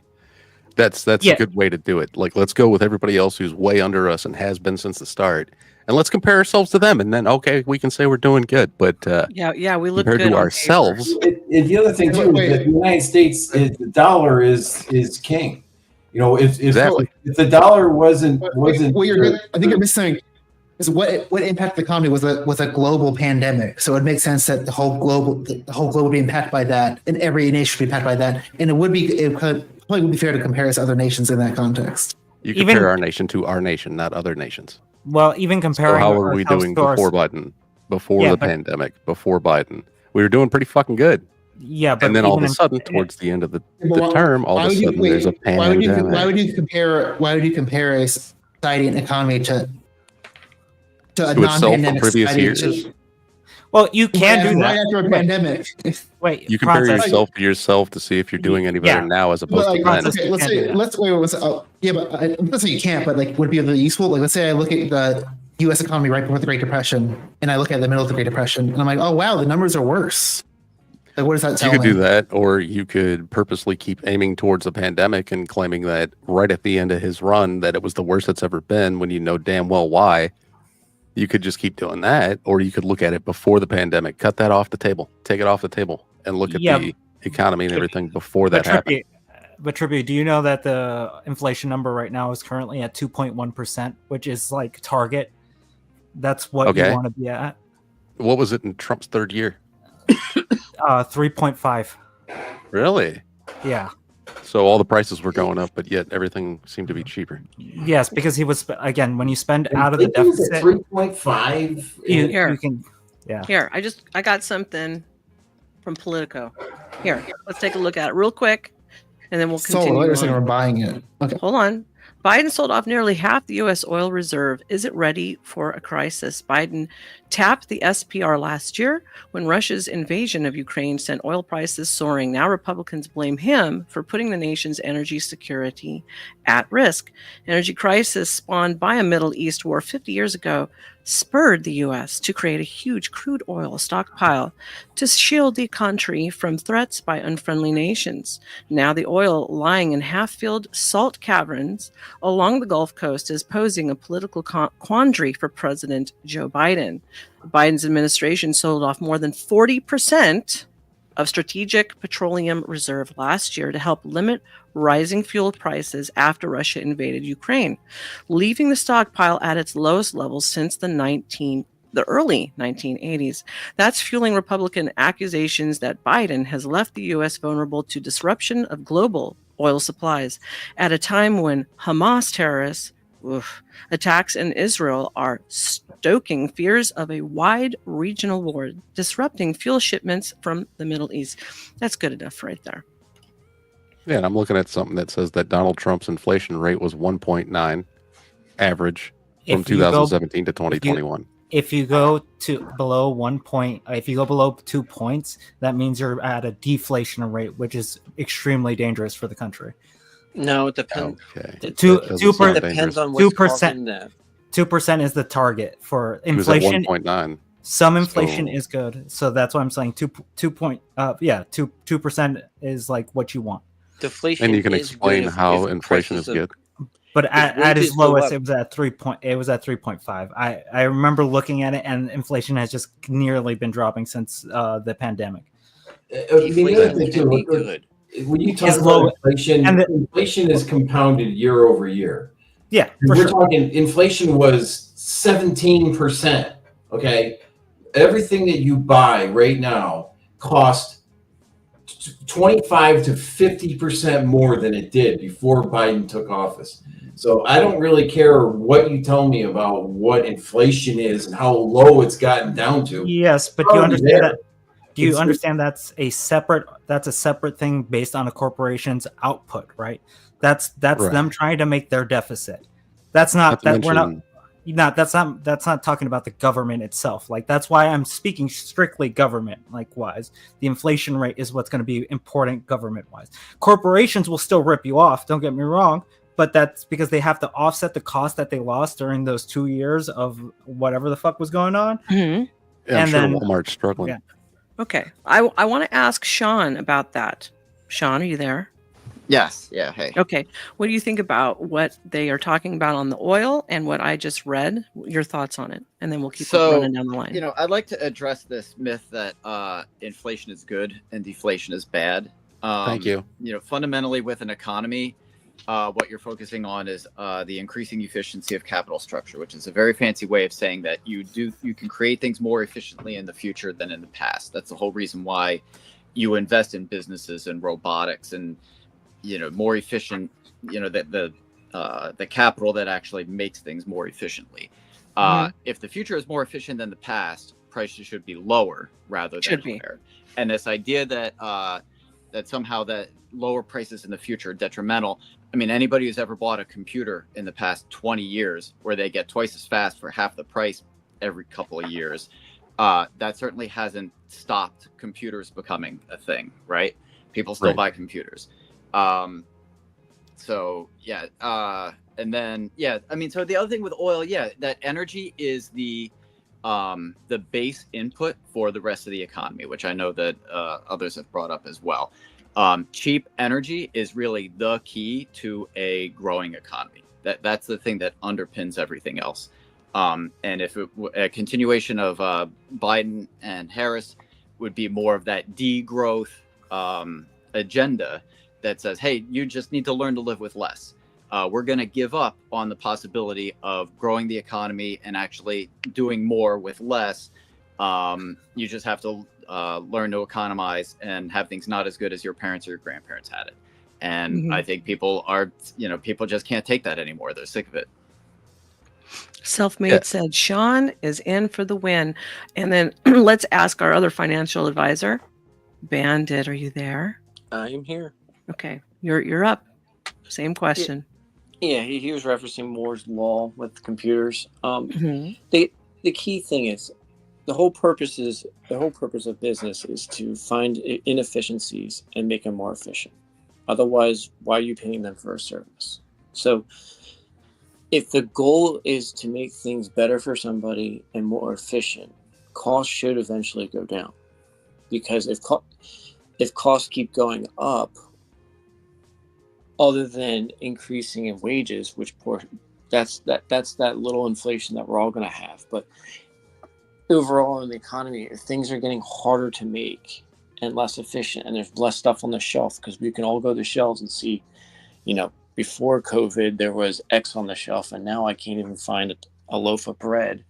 We can all see with our eyes what's going on. Nothing's being produced. So if we can get stuff being produced here, inflation is going to go down and wages are going to go up. I have something to ask. Which one of you guys was the one that said that inflation is good, and can you explain why? Inflation is good. That was me. Inflation's good because it impacts the value of your dollar. If the value of it, your inflation rate goes down to under 2%, that means your dollar isn't doing well. Same thing when you go over 8%. That means there's also you're overspending and it's leading to an economic collapse. So this is why the range you want was in with the 2 to 8% range. That's going to be your target number. Otherwise, the value of your currency will not be evaluated fairly around the world. That's why. So can you elaborate on what that means? What do you mean the dollar is doing? I think. Can I jump in? I think it's what he's saying like it's normal to have a little bit of inflation. Like it's kind of weird for zero inflation. That's not normal or average. No amount of inflation is normal. It's an aberration of how government spending works. Yeah. So if your inflation continues to go up, that means that just blatantly means that your dollar is worth less to the rest of the world. No, that's the faster why it goes up, because the less you can agree that things don't typically cost less over time. If we look from the 1950s up until prices generally more efficient than the past. Well, yes, because costs go up, right? That's why things get more. Costs go down if you make them more efficiently. Even if you make things more efficiently, costs still generally go up, right? You talked about data chips, right? Thailand is a very big supplier of our computer chips, right? Their manufacturing costs are at an all-time high, but they're making a lot more from it, right? That's just what happens. Again, this goes back to that inflation is always and everywhere a monetary phenomenon. When you say that prices are going up, yeah, because the government is issuing more debt and thus printing more money, which means that government is taking a larger percentage out of the economy from productivity and spending it on unproductive things. Not necessarily unproductive things, but it's what we spend on our deficit. It's unproductive, or else prices would be going down. You'd have deflation that would be offsetting that credit creation. No, because a corporation still has to increase by a certain amount because they have a fiduciary responsibility for their investors to make a certain amount of money in each quarter. Right, by being more efficient and having not just necessarily being more efficient, but also the source of all wealth that's ever created. There is no other way to increase wealth other than to be more efficient. You can increase prices. You can start cutting costs in certain locations. It's not just those about are just efficiency. synonyms for efficiency. Yeah, well, you can say that, but what I'm saying is there's a lot to that's going to be mixed into it, right? Like that's why I'm saying some inflation is necessarily good for the value of a dollar, because when you have 0%, it means there is no movement in that economy. That's why this is also really common misunderstanding. An economy is not about circulation of money. Again, it's about increasing efficiency of capital structure. It's that you make things in a more efficient, easier way than you were able to before. That's how an economy goes from hunting, gathering, to making fishing nets, to catching enough fish that you can afford to make better housing, and where you get compound interest from. It's not just about moving money around, because that doesn't distinguish between waste and productive activity. For sure, that's why not all spending is productive. But that's why we also that's why I also make the point that if we go above 8%, that's where we start seeing that, right? That's what you're talking about, like that we don't want to do that as well.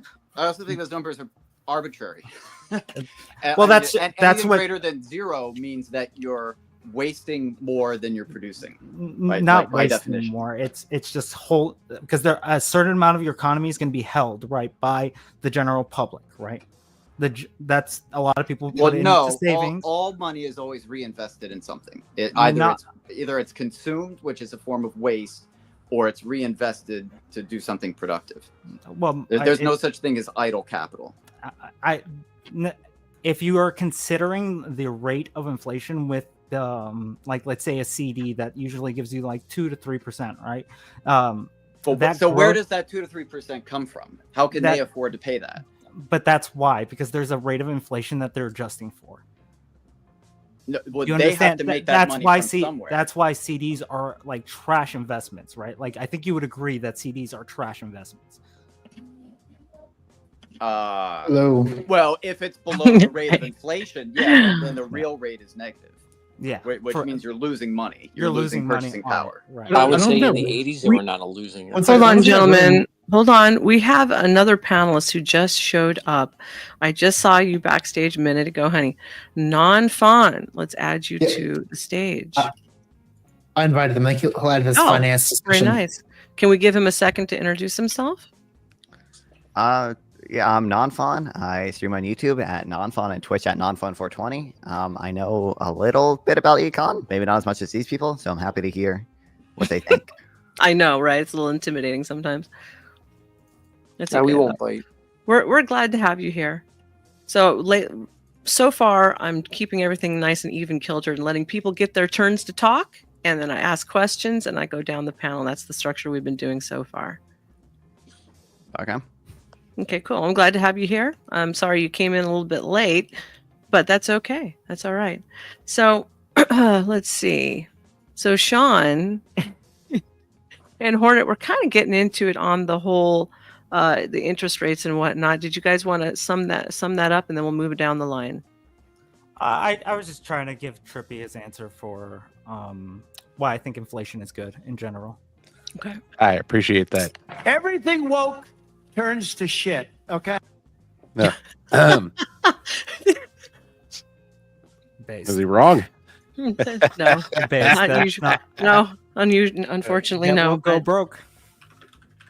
Let's welcome Uncle Charles in the house. He says 21% of black men voted for Donald Trump. 7% of black women voted for Donald Trump. Do you know who black females blame black men for Kamala Harris losing? That's why I voted for Donald Trump. Nice to have you in, Uncle. We appreciate your opinion here. You're going to say, please say it, sir. I say I will. Kamala, you're fired. Get out of here. Kamala, you just got fired. Listen, if he does that show from the White House, then I'll just be excited for it. I know, I love The Apprentice. It seems pretty exciting. Anybody remember That's My Bush?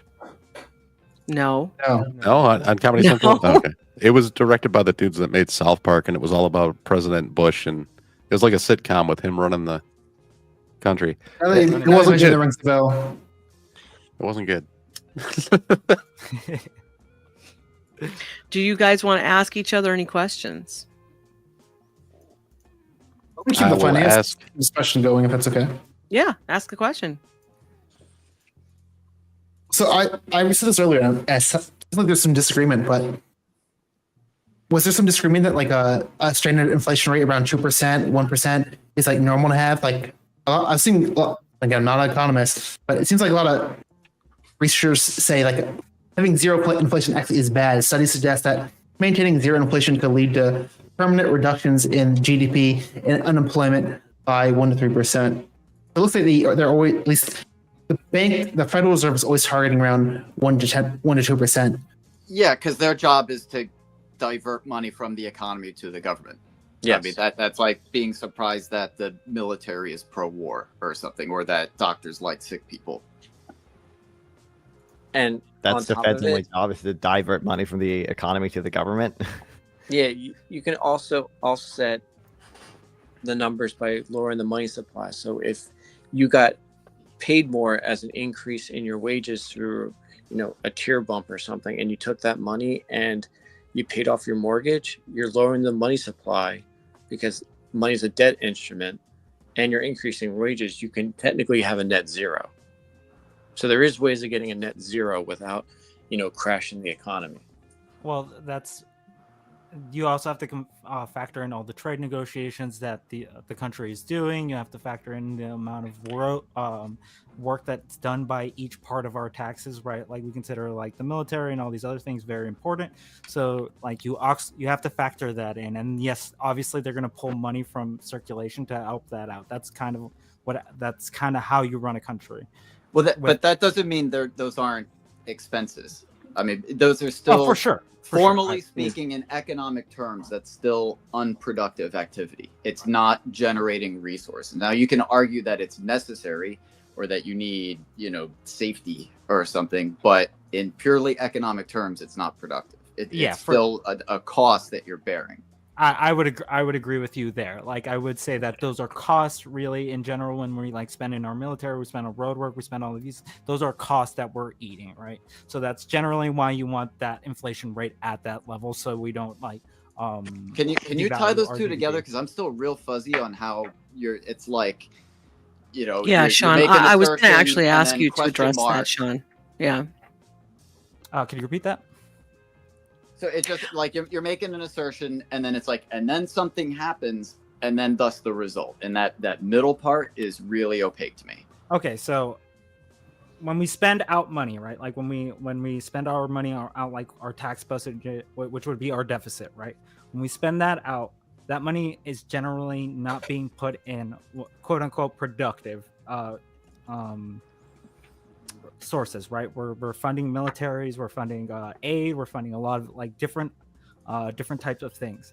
So when that money is being held out of our economy, the inflation rate that we're have to deal with as like a nation, so that the value of the dollar and the GDP doesn't drop, we have to have a level that would cover that, right? Like that we're all that money that's going out has to be like, essentially, you don't want to reprint too much, but you want to stimulate your economy enough that it's not killing it.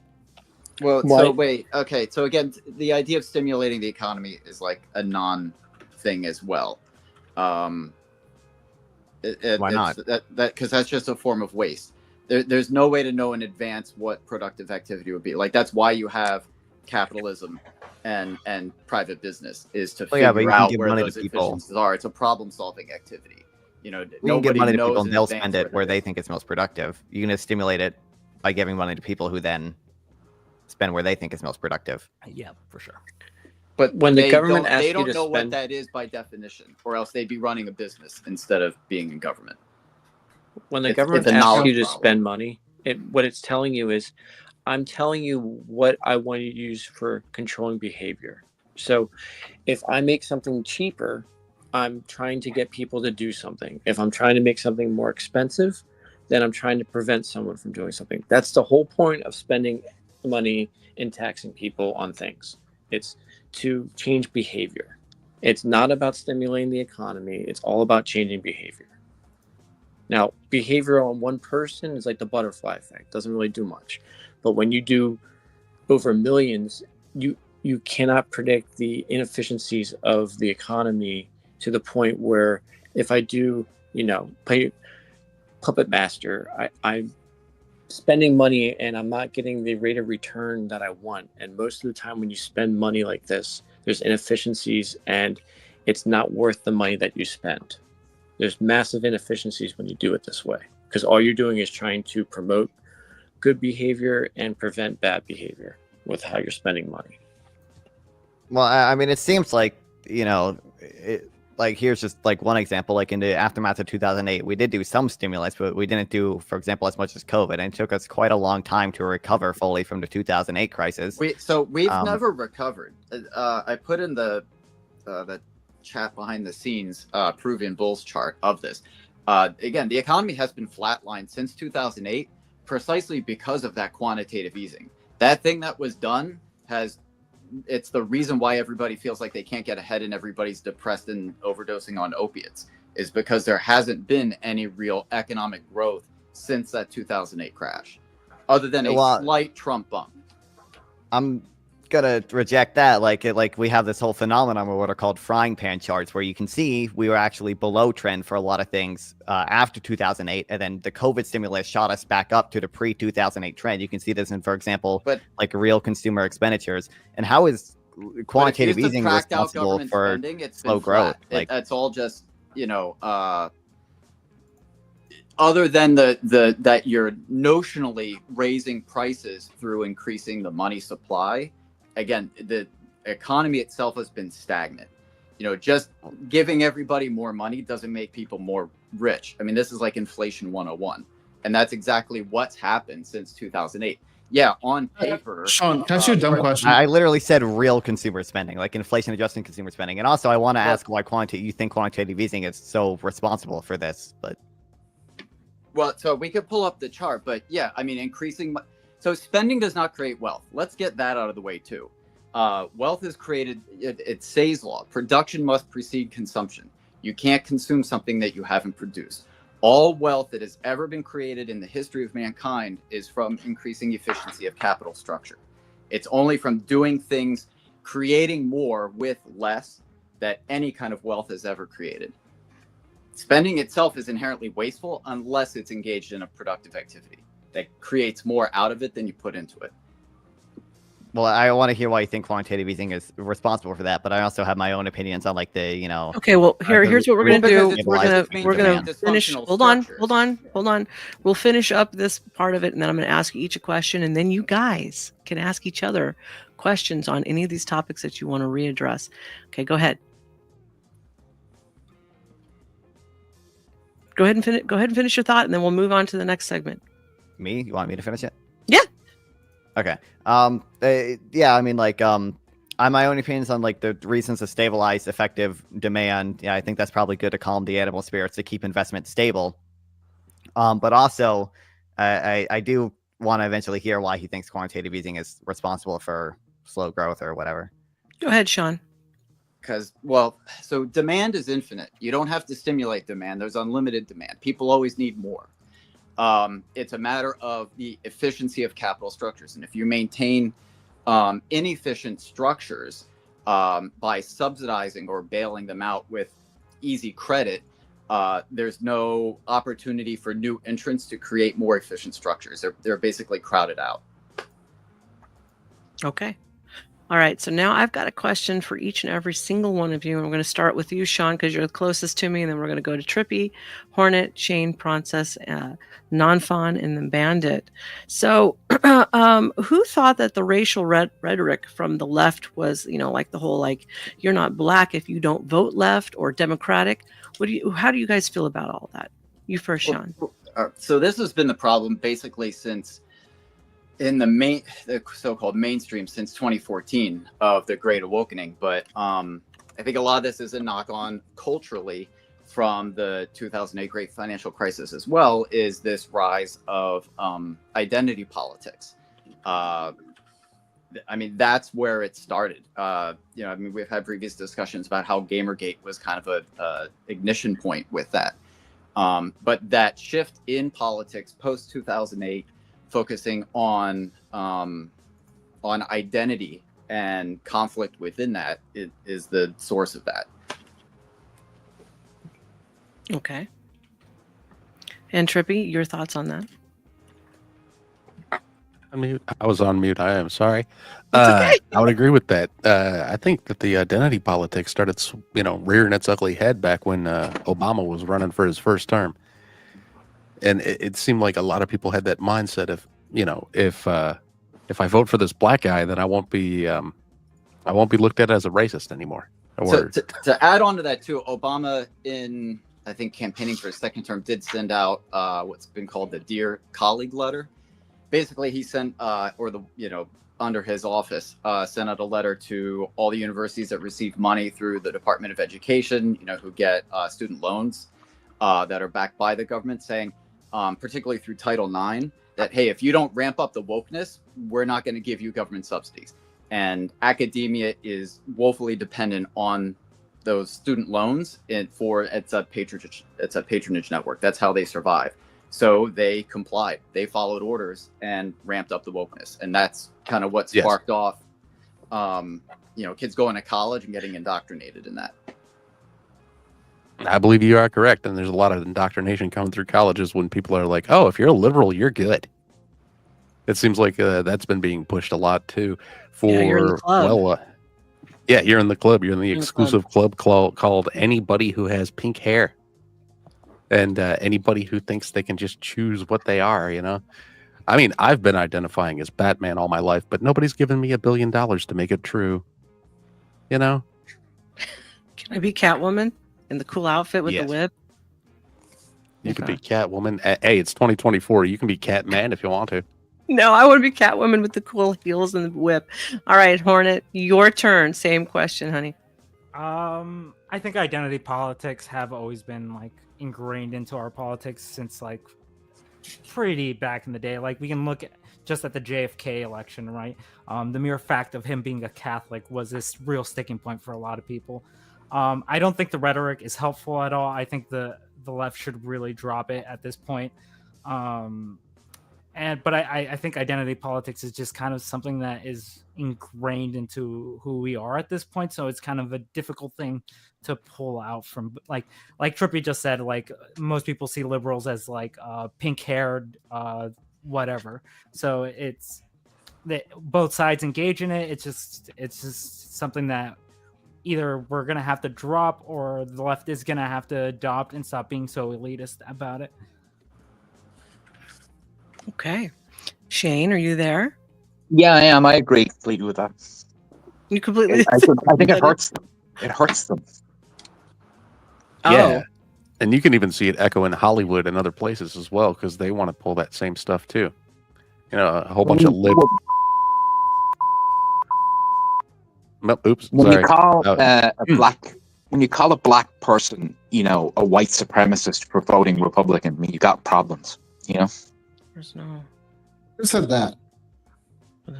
Happens a lot. You wouldn't believe it. You should see the black conservative YouTubers, the stuff that's said to them.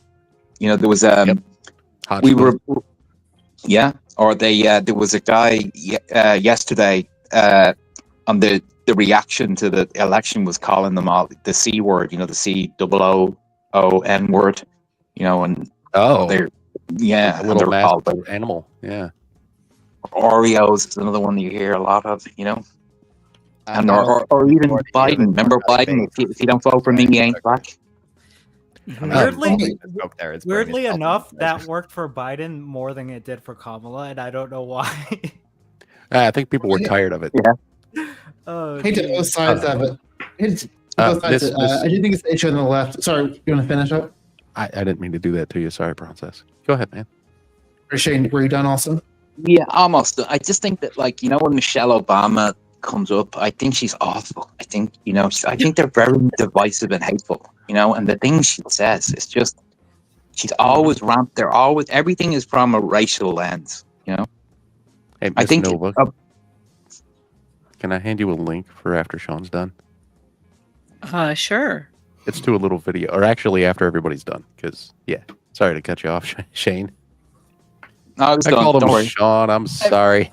And we used to know that as the genetic fallacy too. You know, not to be like to invoke the fallacy or something, but you know, the source of an idea does not necessarily have the weight of, you know, you should evaluate an idea based on its own merit, not the source that you got it from, right? If a bum on the street tells you that E equals MC squared, it doesn't mean that's not true because a bum told it to you. You have to evaluate the statement itself. And since the Great Awakening in the early 2010s, it's like that went completely out the window. Now suddenly everything is judged by the identity of the person saying it as opposed to the content of what they're actually saying. You know, we should treat it like the Turing test, where you don't know who the speaker is and you can only go based on what they're saying. I think it's kind of fun. We're talking about this when like Trump has said some of the most insane stuff on air. I think none of us would say, none of us dispute. We can go all the way back to 2015 when they made like comments about Mexican immigrants. More. We're talking about 13. I didn't cut off yours. Let me just finish up my thing. Even during his presidency, he proposed a Muslim ban. More recently, there's obviously those comments about Haitian immigrants eating certain animals. I think we all agree that's probably not true. So if we want to talk about like these racial politics, we also have to like talk about maybe other people are guilty on the right. That's not racial. They're foreigners, and they're criminal foreigners. Hey.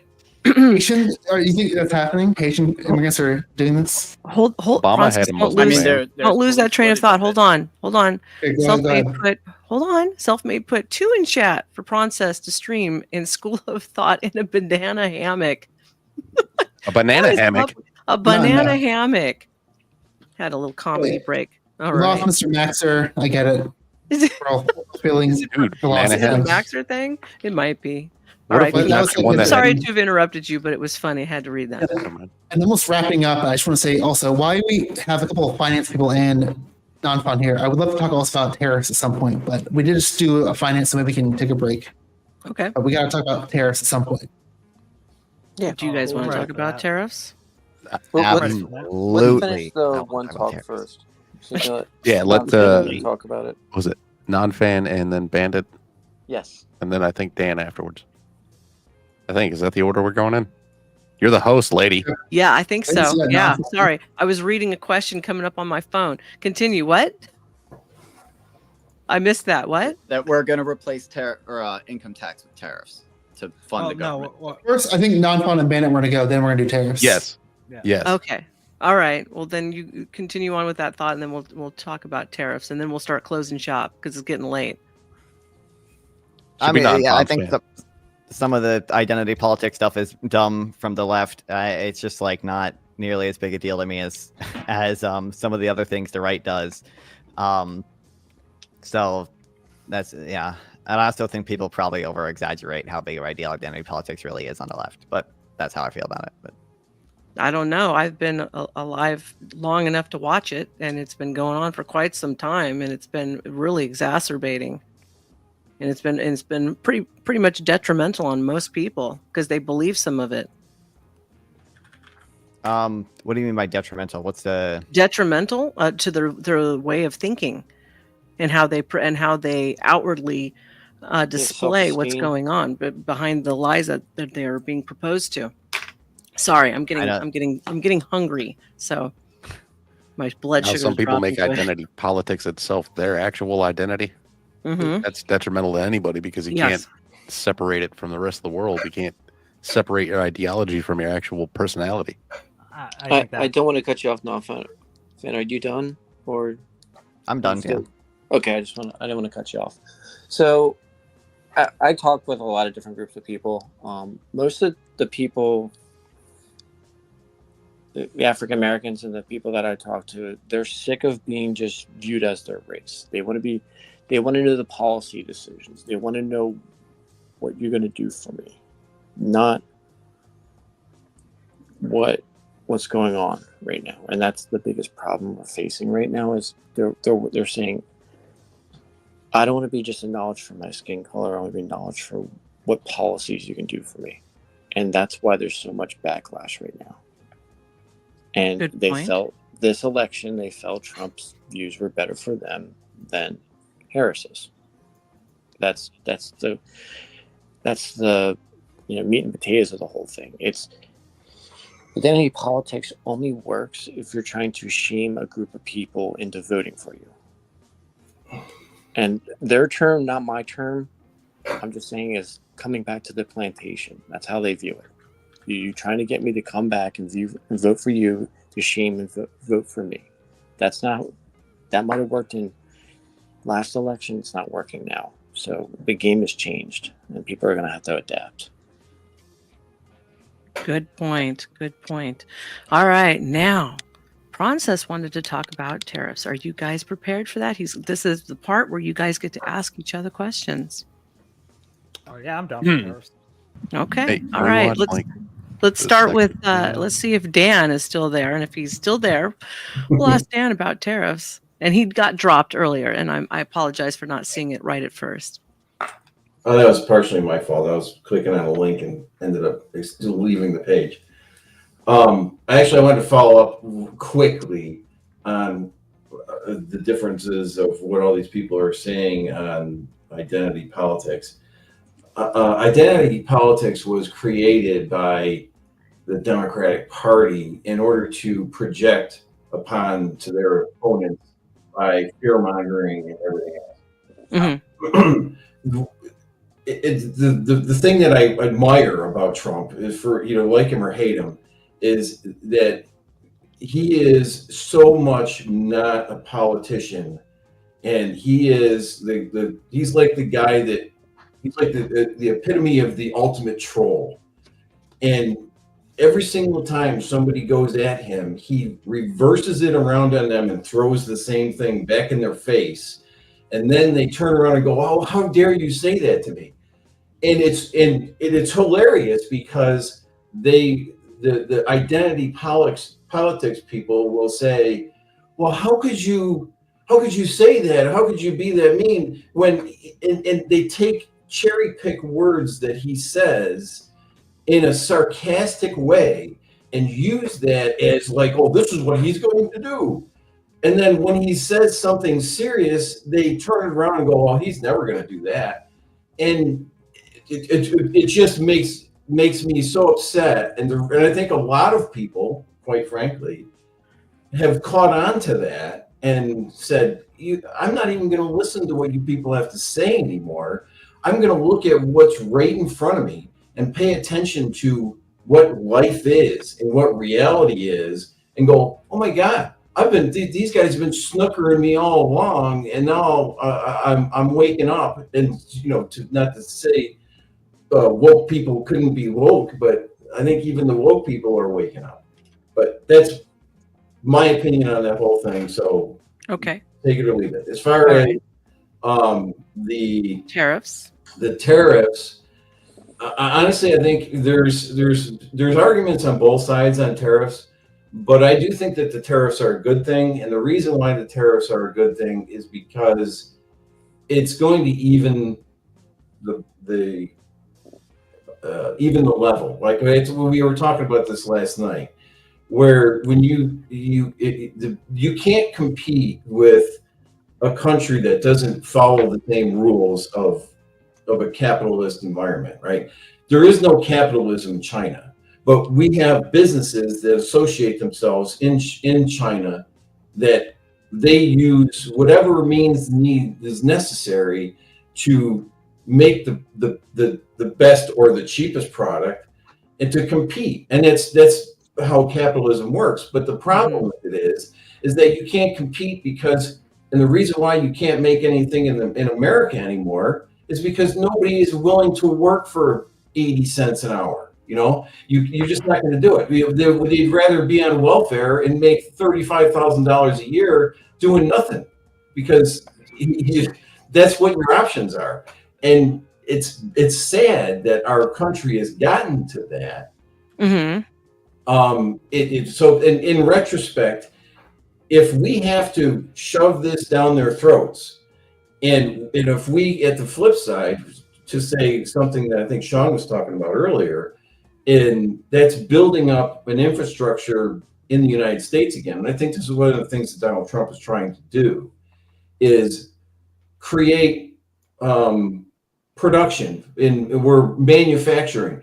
We need to start manufacturing a lot of our own things. I said that earlier. Rely on China for so many things that if they just decided to cut us off, we would be fucked. And we can't afford to do that. Yeah, prescriptions would be one of them. Well, prescriptions, I mean, steel. Yeah, steel. Mm-hmm. Lithium is going to be another thing. The Chinese are monopolizing on lithium. There are many things on that list, and they're mass producing things at levels that we just can't compete with, because we have a way of life in this country that we are accustomed to. You could be a bum on the street, and yet you've got your own cell phone and you're watching Netflix. Just to be in this country, you are already in the 1% of the world. So it's hard to get somebody to motivate people to do things. And the only way to do that is, quite frankly, tariffs are a punishment as a tax on the people, because we actually pay the tax. The Chinese don't pay the tax. That's true. The reason why we pay that is because we need to accept the fact that you live in a society where things are going to cost more because you want more. Okay. All right. Let's give the other panelists an opportunity to respond. In one moment, I wanted to thank Tommy King for donating $19.40 to School of Thought, and also to Dan, who donated $24.25 to School of Thought. All of those things will be going to new cameras and new equipment. We thank you in advance. Yay! Princess, did you want to respond to the tariffs? Do you mind if we hear some other people on the right before we go into me and non-phone? Sure, absolutely. I can talk if you're okay. So the trade deficit. So the big thing is, let's just say I have a widget. Okay, I buy the widget for $100. I have to take that $100 of US and give it to, we'll just say China. Okay, that's $100 is going to China. Okay. So now, without converting that currency, they have $100 US, and they can only buy something for $100 US. So China's going to go, okay, I can buy a tree in America for $100. So with a trade deficit, you're basically having the country buy all your natural resources, your land, whatever they can buy with American dollars. So if you do not fix this trade deficit, it's going to end up them owning your country, because they're going to buy everything from you, because they can only buy the currency that you're paying them in, because it costs money to convert it. So the smart thing would be to buy real estate. So why do you think they own the ports? Why do you think they own huge chunks of land? It's because of the trade deficit. That's why it's a national security issue. That's why, to be honest, can we just not allow China to buy those things? Well, you can't. You're not entirely wrong, but I do want to say, like, the trade deficit is a capital account surplus, right? Like, it's financed by China buying bonds or buying U.S. stocks and investing into us. And I don't think tariffs would particularly help with the trade deficit either. But yeah, so that's actually exactly the problem, is that Wall Street and those stocks and bonds are our resource curse. And actually, J.D. Vance has addressed this directly. That's what's crowding out manufacturing here. So instead of making things, all we do is make these financial instruments, which is very good if you're part of that managerial class that tends to reward, Obama or Biden and Kamala. But it doesn't do anything productive. They're just paper assets. So like the number on the sheet goes up, but the real resources that we consume to live have been stagnant, especially since the 2008 crash. And then on top of that, wait, you're really hurting. Can you expand on that a bit? Because when you say resources, what do you mean? So as in, like, the physical resources that make up the real economy, as opposed to just the accounting fictions that are, stocks and bonds and instruments that are meant to be. So it's like, the menu is not the meal. The map is not the territory. The signifier and the signified are two different things. And the way that a managed economy, whether here or in China, has been structured is intentionally designed to confuse those two. And the reason it's a resource curse is because, so if you have the opportunity cost of, you've got $10 million to invest, and one of the investment options is, well, I can invest in expanding a factory, which I think I'm going to make computers more efficiently, but maybe people don't want that type of computer, and I'm taking on all this entrepreneurial risk of, am I going to be able to deliver in time? Is it going to be what consumers actually want? All the stuff that you rely on capitalism for people to figure out. Or do you invest in a stock, a bond, real estate, something where by the very nature of dumping money into that asset, its price goes up, that it's basically inflation for assets, except that when that happens, people perceive that as a good thing as opposed to a bad thing, because this, they're just speculating. Or like the price of Bitcoin going up, right? If you're not actually using it for anything, but just the fact that you sat on it and you bought it, for $100 now and $1,000 later and made $900 profit, you didn't actually do anything other than just speculate on, I think it's going to be a higher notional value in the future than it is at the present. That is such a certainty when you control credit creation that all investment ends up being diverted into that. And that's exactly why globalization or global homo hasn't worked out, is that Ricardian, relative specialization or efficiency doesn't take into account credit creation. And credit creation happens at the national level, or at least in the modern world it does, because banks are essentially nationalized. So you have this mismatch between localized credit creation and then global trade, which basically favors that anybody who's connected to, who is politically connected to receive credit creation ahead of everybody else, are the ones who benefit at the expense of everybody else. And it diverts it again into those dead assets of stocks, bonds, things that don't actually do anything, to the detriment of crowding out actual capital expenditure, investing in things that it's that the things that increase capital efficiency, that you're actually making real physical resources in a more efficient way. I was map on something like the S&P 500. Go ahead. The first thing I want to say is that having a trade deficit with China means that China is the one giving us their real goods and resources and exchanging them for claims on financial assets. That's what the trade deficit means. A current account deficit is a capital account surplus, right? And also, it also means that you can say like the stock market isn't real or anything, but like at the end of the day, like every person working in a factory is a person not working at a financial institution. It's likely that the people working at a financial institution are going to get more money because those jobs are more productive. I understand you don't think they're really more productive. Those are bullshit jobs, as David Graeber wrote in the book by that same title. Well, the anthropologist says so. I guess I have to take him seriously. These bullshit jobs pay a ton of money. Moving paper around versus actually, inventing things, making things, being more efficient. Goods. There's no way that's actually productive. Like that just doesn't even pass the sniff test. Sean, let me bring up a point and then you can chime in on it.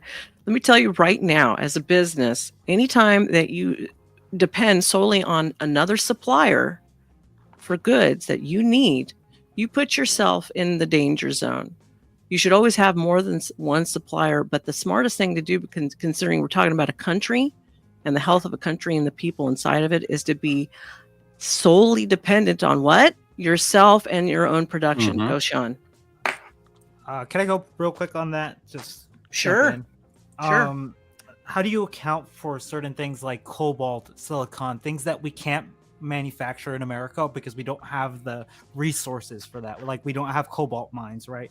We can't produce silicon here, right? So we have to necessarily trade with other countries. There's always going to be something that we don't have that we're going to have to just to even get our manufacture. Like if we want to make chipsets, like the silicon's going to be very important for that, right? So there's always going to be a level of trade that there's a way to fight that. We have stuff that they want that they yes, that's normal. We exchange goods for services.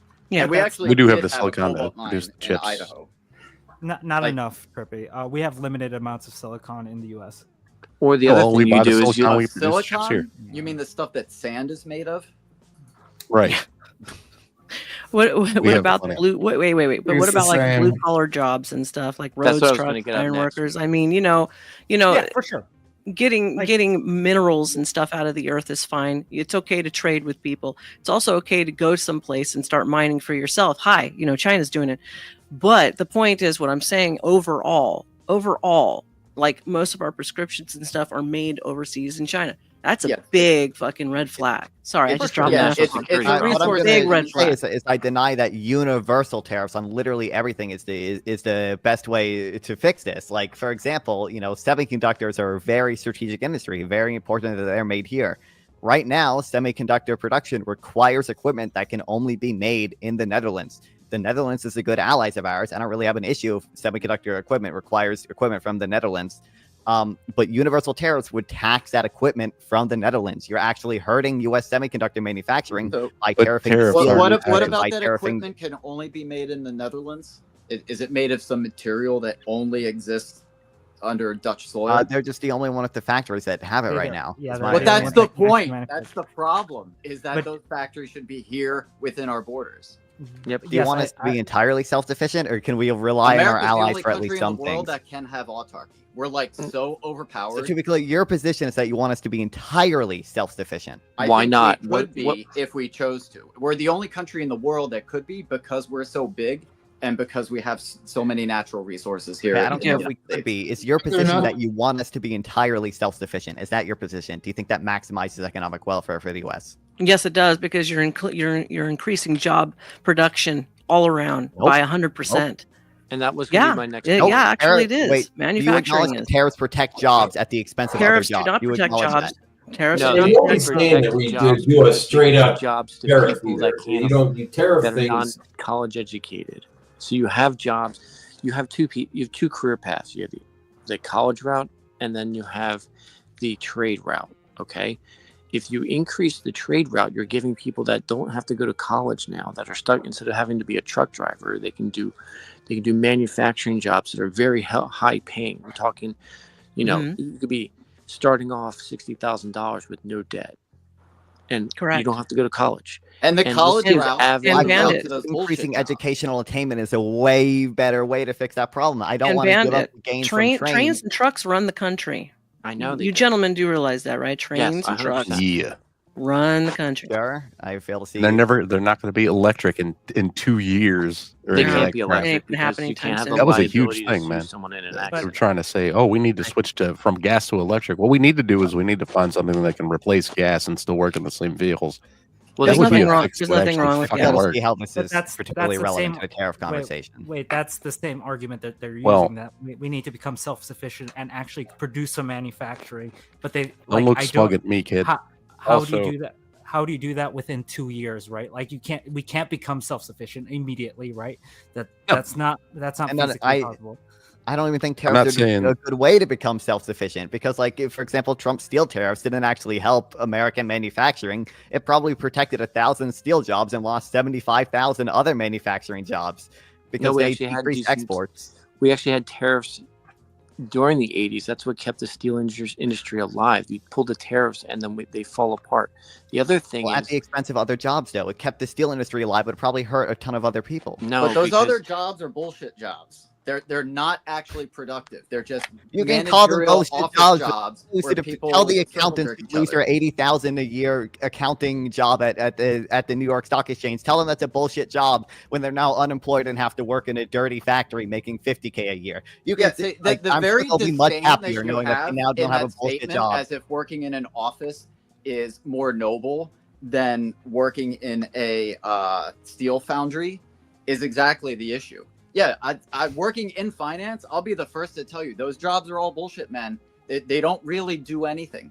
It's all just, and they've conned everyone into getting paid all this money to do nothing. it's moving paper around. That's what you're And doing. then become dependent on making the money from that job, and then eventually get replaced with a robot or a conveyor belt. Yeah, Just like well- over at McDonald's, how they're going to be Pretty much. moving in all those bots to replace that's- the people at the register, to replace people who might bring you your food, even though I've never seen that at McDonald's. But manufacturing would creepy. But It's creepy. Manufacturing would necessarily do that as well, right? Like that's that's one of the fears with manufacturing, that it becomes automized and then all these people lose their jobs, so they have to become some sort of skilled worker. And how you fix this is what Trump wants to do with lowering the capital gains to get more investment into the United States. Because if you take, I'm sorry, isn't that all bullshit? That's just pushing paper around. What? No, it's actually that's not, just capital income. That's all bullshit. Paper pushing. If you actually bullshit listen jobs. instead of What? bitch, whine, moan, and complain over there, Shaggy, you might learn something. If you lower capital gains, you get foreign investment into the United States, which gives us the capital to buy and make those factories. So we don't have to raise our own national debt for doing this. So you actually have business working for us instead of us working for business to create the manufacturing jobs. But Otherwise, these foreign financial things aren't bullshit jobs. They are creating manufacturing, but our own domestic financial assets aren't making any manufacturing jobs. They're all completely Do you bullshit. know how much capital What it's is going this to take to decision? bring Can I jump- manufacturing? Let me jump in here real quick. I think it can I comes one down. second? You first, Francis. Go ahead. Sorry. Yeah, I want to put some numbers onto it because I'm looking at some on the fly. Maybe you won't trust my sources, but I have multiple ones. I'm seeing, like, for example, with steel, tariffs were implemented in 2018. This led to about an increase about 1,000 to 1,800 jobs in steel production. But there were negative impacts downstream industries. Tariffs raised across about steel-consuming industries, which put far more workers in the steel production industry. It led to an estimated job loss of 75,000 to 175,000. So I think this kind of goes with what Non was saying, where you might have saved like 1,000 jobs, but you kind of net lost way more in the long run. So Yep. the And key also part of you that too is appreciate you've exchange gotta rates and pair reduce that exports as well. with getting rid of income tax, right? It's about, if you're absorbing those social costs for government from somewhere, where are you taking it from? Are you taking it from the income of regular people, or are you taking it from whenever companies have to import from abroad? Well, to be clear, a lot of that cost is pushed on to consumers as well, right? Tariffs are like Yeah. a regressive tax on consumers for the most part. As opposed to income tax not being regressive? No, income tax is usually progressive. The more Well, income you're you have, the punishing higher the people marginal for bracket being is. successful, right? As opposed to reducing their consumption. Well, correct, but it's progressive. I was just progressive versus regressive was my only point It's only there. progressive if it's tier based and not flat tax. Well, it is tier based though. Yeah, we it have is marginal tier-based. income tax Yeah. brackets. But you also have sales tax and you have all these other taxes which are not. Well, true, those are regressive taxes too. Yeah. Yeah. Which there are reasons to do regressive taxes. Toss by the that at way. me. I just think tariffs are a really bad reason to do it. By the way, you also reduce exports with tariffs. Like this is another reason they hurt manufacturing. It's because there's a chance for retaliatory tariffs. And even without retaliatory tariffs, you appreciate exchange rates, and appreciating exchange rates makes exports drop because the dollar is now more expensive for other currencies to buy. Yep. But do you know how we won the Cold War? This is how we did it. Our own manufacturing beat Russia's manufacturing and collapsed their economy, and then we won and we took all their assets. That's what would First of happen all, in China. It's exactly what would happen. I, for the most part, agree with you. I just disagree that tariffs are a good way to to bring this type of manufacturing back.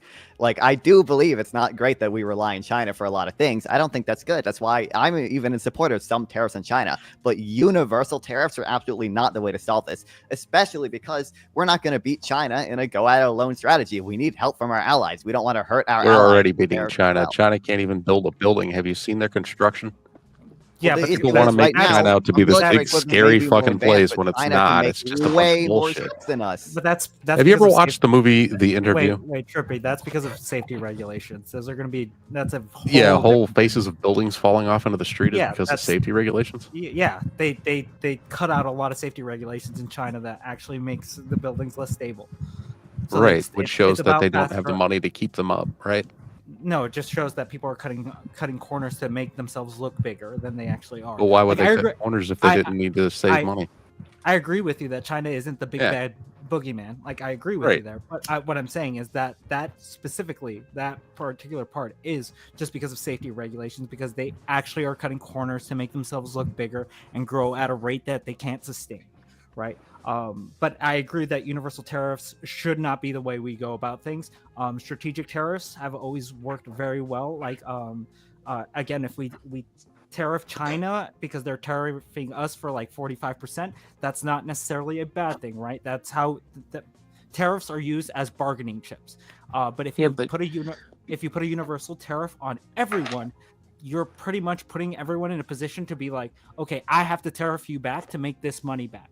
Let me clarify. Are we talking about that? Is there an argument that we're actually having, or we have a policy that's up there that we're going to do universal tariffs across the board on everything? I don't think that's even up for debate. Platform says so. Yeah, on his website, on particularly Trump's website, he says that he will start tariffing everything and any imported goods by 10%. Which and by the way, Trump does not know what a tariff is. You're mentioning like strategically implementing tariffs. Trump doesn't know what a tariff is. Yeah, Either that or he's lying about it. You projecting what you think he does and does not know. Find me a single clip of Trump. Have you been president? Have you been president? Calm down. Let him finish. Because he has been. It's so dumb. So tariffs are exactly how the government was funded before the introduction of income tax. You know, I mean, there's a long precedent of the government funding itself entirely through tariffs and excise taxes. Yeah, 1913 was the they actually had to get an amendment to the Constitution because it was ruled that it was unconstitutional to use income tax as a tax. Because income tax was considered a head tax, which was exactly. I'm not disputing that has happened in the past. I will say I don't think tariffs right now could raise as much revenue as the income tax. The revenue maximizing point in tariffs is probably not the $2.2 trillion income tax raises. But again, Trump does not know what a tariff is. This is my point that I was arguing. Find me a single clip of him accurately describing a tariff. I don't think watch the Joe Rogan podcast. Watch him stand on stage doing his own rally talking about what he's going to put tariffs on and how they will work. I guess you haven't watched either of those things. He says foreign countries pay the Let him tariffs and not respond. U.S. citizens, which is not true. All right. Well, I put, quote, Donald Trump's website in the back chat, and if you can find it on the website, let me know. Okay. Yeah, it is under his policies. I'd like to see where. It's under his policies. I literally went through it today with someone. So you can search for There's nothing on the site that just says policies. It's You got platform news events. Get involved. It's in the GOP policy platform, I know for sure. I mean, and unless Trump, it's a like different in website. interview after interview, says universal tariffs. Like this is a dumb point to dispute, but yeah. He has said whatever you want. here's a quote, a 60% quote from Trump, a 60% tariff on goods from China and a 20% tariff on everything else the United States imports. There's more than just that, but there's one. And then in the GOP party platform, where Trump's own website links to, it says our trade deficit has grown to $1 trillion a year. Republicans will support baseline tariffs on foreign-made goods. So baseline tariffs on foreign-made goods is very much there. That's why I was saying before, it's a national security risk. That's what we're running right now. It's a national security problem. Well, I agree that there are some national security problems when it comes to relying on China for certain things. It's not I don't relying. think It's a universal trade tariffs are the way deficit to fix anywhere in the that. country, anywhere on the planet. I'm giving him the benefit of the doubt because on his site he says 10%. I have heard the 20% number a lot, but the 10 what is in his policies is saying 10%. That's why I'm using that number. But even 10% is astronomical to a country that like isn't buying anything from us, and we're essentially that has all the leveraging power to be like, okay, if you're gonna put a 10% tax on us, we're gonna put a 10% tax on you, like. That's the issue that I have with universal let them But do if they're not buying anything from you, how can a 10% tax hurt them? Hurt you? If they're not, it doesn't hurt them. It hurts us, right? Because if they put a 10% tariff on the things that we're buying from them, then it necessarily hurts us when they put up 10%. Any goods that you're buying is increasing by 10%. That's bad business. Until no matter domestic what. production bootstraps here. Which is a big opportunity cost for, and likely won't even happen, and also hurts our allies. I don't give a shit about our allies. Ed, what do you mean that Okay, wouldn't happen? to be clear, we're not going to beat China alone. This is an insane position. We beat Russia. Why is that? Why is that insane? We beat Russia Because alone. China has 1 billion people. In the U.S., it maybe could be self-sufficient, but we would lose so much overall output if we were entirely self-sufficient. We just couldn't. We couldn't manufacture everything on our own in order to, in the same way that China with its China has some allies like Russia and North Korea, I guess. and Iran to an extent. Like China can produce on their own. Like this is insane. We need Europe. We need South Korea. I We think it's need insane Japan to to say that help us America can't manufacture as outproduce much as China. China.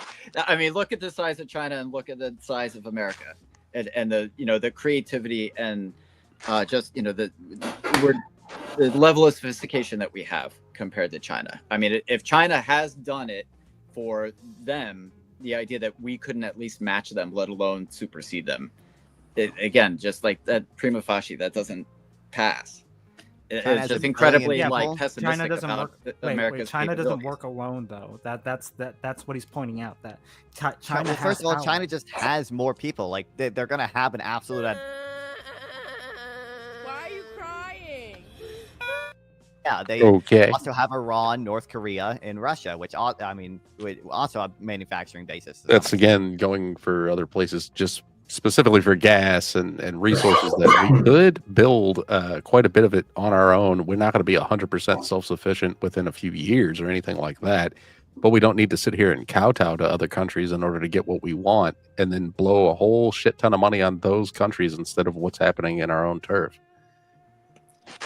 Right. The key issue for me too is just the knowledge that is lost. I mean, the sophistication of a lot of electronics manufacturing in China, because the people who started those businesses worked in other electronics companies to do that kind of manufacturing. Like that's the knowledge that gets retained in the people that we've completely lost. That's why we're a country filled with managers who don't know how to actually do anything outside of maybe some corner case research institutions. And that's exactly the issue that we need to bring back, is that the practical trade skills, so-called common sense of how things are actually made and done. But yeah, and there's another point. That's the reason we would need. Okay, I'm gonna let Hornet say his point, and then I want to ask Shane what he's thinking, because Shane's being way too quiet for me. So go ahead, Hornet, and then I'm going to introduce Shane. Yeah, but like I was saying, that's why you need like semiconductors, right? Like chipsets are going to be necessarily influenced by that. That's why we have to be allies with certain people that are making these products, because again, we're not going to become self-sufficient immediately. So putting a tariff on them for those things necessarily makes them lose our bargaining chip and be like, okay, we can't, now we're going to have to pay 10% increase, because that's just a retaliatory tariff, not necessarily something that would increase, because they can do a fuck you tax if they want to. Like, okay, it's all arbitrary at this point. But what I'm saying is, if we start making enemies out of our allies, then we're necessarily going to be in a really bad spot in the economy. Okay, I want to bring up one point to all this tariff comments. Whether they do this or not, it's basically just a Band-Aid to roll back and penalize what Reagan did back in the 80s and what Clinton also helped aid it in by creating avenues for companies to go overseas, employ many different types of staff who should not be handling even important information from, like, say, all of us, our social security numbers, our financial information. That's basically what these tariffs are going to be doing. And now I want to ask Shane, my Hello. dear, Shane, my love, what are you doing, honey? You're so quiet. Do you have any comments about the tariffs? I'm just enjoying the Hold back on. and forth. Do you want to say anything about the tariffs or ask any of the panelists a question? Well, I would say that China is your economic enemy, and they're, if you keep on doing what you're doing now, America's doomed, and I think you need allies, yes, but like Europe is a much more natural ally, or South America or Africa, than China is. China and India, you need a balanced, fair trade system. America can't be trading at a loss with everyone. I'm much more confident with America in charge of the world than China. Okay. I would 100% agree with you. That's why I don't think a universal tariff is a good thing, right? Because yes, you're right with Europe, like they're a great ally, but if we start tariffing them on every good that they try to import to us, then we're literally shooting ourselves in the foot. There's nothing that a universal tariff is good for. I agree with his matching tariffs. Don't get me wrong. I think that's a great policy if you want to match something that because they're putting all their bargaining power into those tariffs. It's okay to put your bargaining power into the tariffs. That's what it's used for. I'm okay with that, because tariffs aren't necessarily a bad thing as long as you use them in a strategic way. But when you do a sweeping tariff, that's when we get issues with the economy, issues with the consumer. That's why I'm really advocating against the universal tariff and not his matching tariff plan. Okay. So, could you apply I mean, I would universal agree, logic to income tax, which is also a sweeping tax? Well, I don't believe again- income tax has as negative effect as universal tariffs would. Oh, it Again, has it's- massive it's- problems. I mean, I'm not the biggest fan of an income tax. Like, it's not optimal policy. I would love a consumption tax, but like, there's no shot that income tax causes as much deadweight loss as universal tariffs would, and it doesn't have as big a negative effects as it would to our global position, because it doesn't. My position is that universal tariffs basically hurt American manufacturing. Income tax, I don't believe, does that to the same extent. They use tariffs to protect homegrown business. And the other thing is, why are we rewarding China for stealing all our technology? That's again, I don't want to interrupt you, but we're not talking about the matching tariffs. I think we can all agree that tariffing China isn't necessarily a bad thing. What we're talking about is tariffing allies like, let's say, England, Sweden, these countries that don't tariff us, but we're now going to put a 10% tariff on them. I'm kind of tired of talking about this, and the reason why I'm tired of talking about this is because, and this is one of the things that really annoys me when we start getting into debates, is people talk about what about. Do you honestly think that Donald Trump is going to export or kick out 15 million illegal immigrants? Do you think it's going to happen? No. Okay, one second. We're gonna end the tariff thing with Dan. Because I haven't been able to get a word in edgewise. But my point is that he says that he's like, I'm going to deport. He's not going to deport everybody. He'll say I'm going to tariff everybody. He's not going to tariff everybody. Okay. What Donald Trump does is that he does an extreme on every single thing he says to get his point across, and he gets attention globally.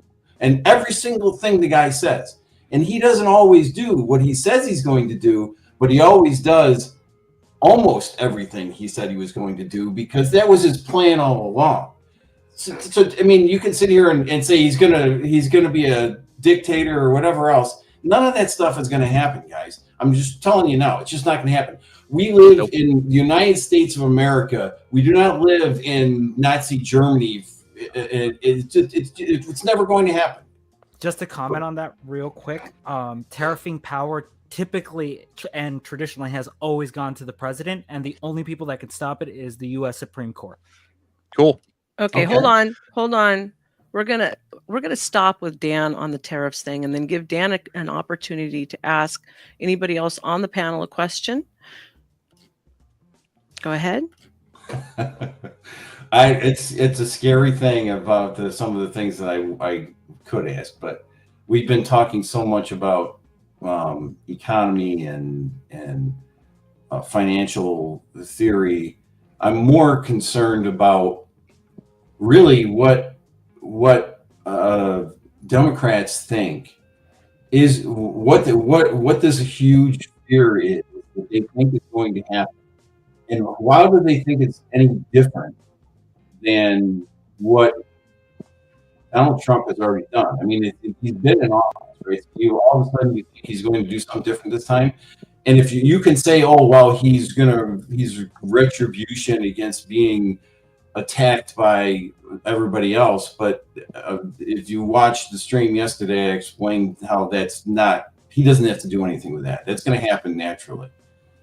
So, my concern is what is the? Why didn't you just leave the guy alone and let him do his job, and then let the government be the government and let them do what they're supposed to do? Right? We have three parts of government, and he's only one of it. And even though you have a lot of Republican control right now, Republicans aren't.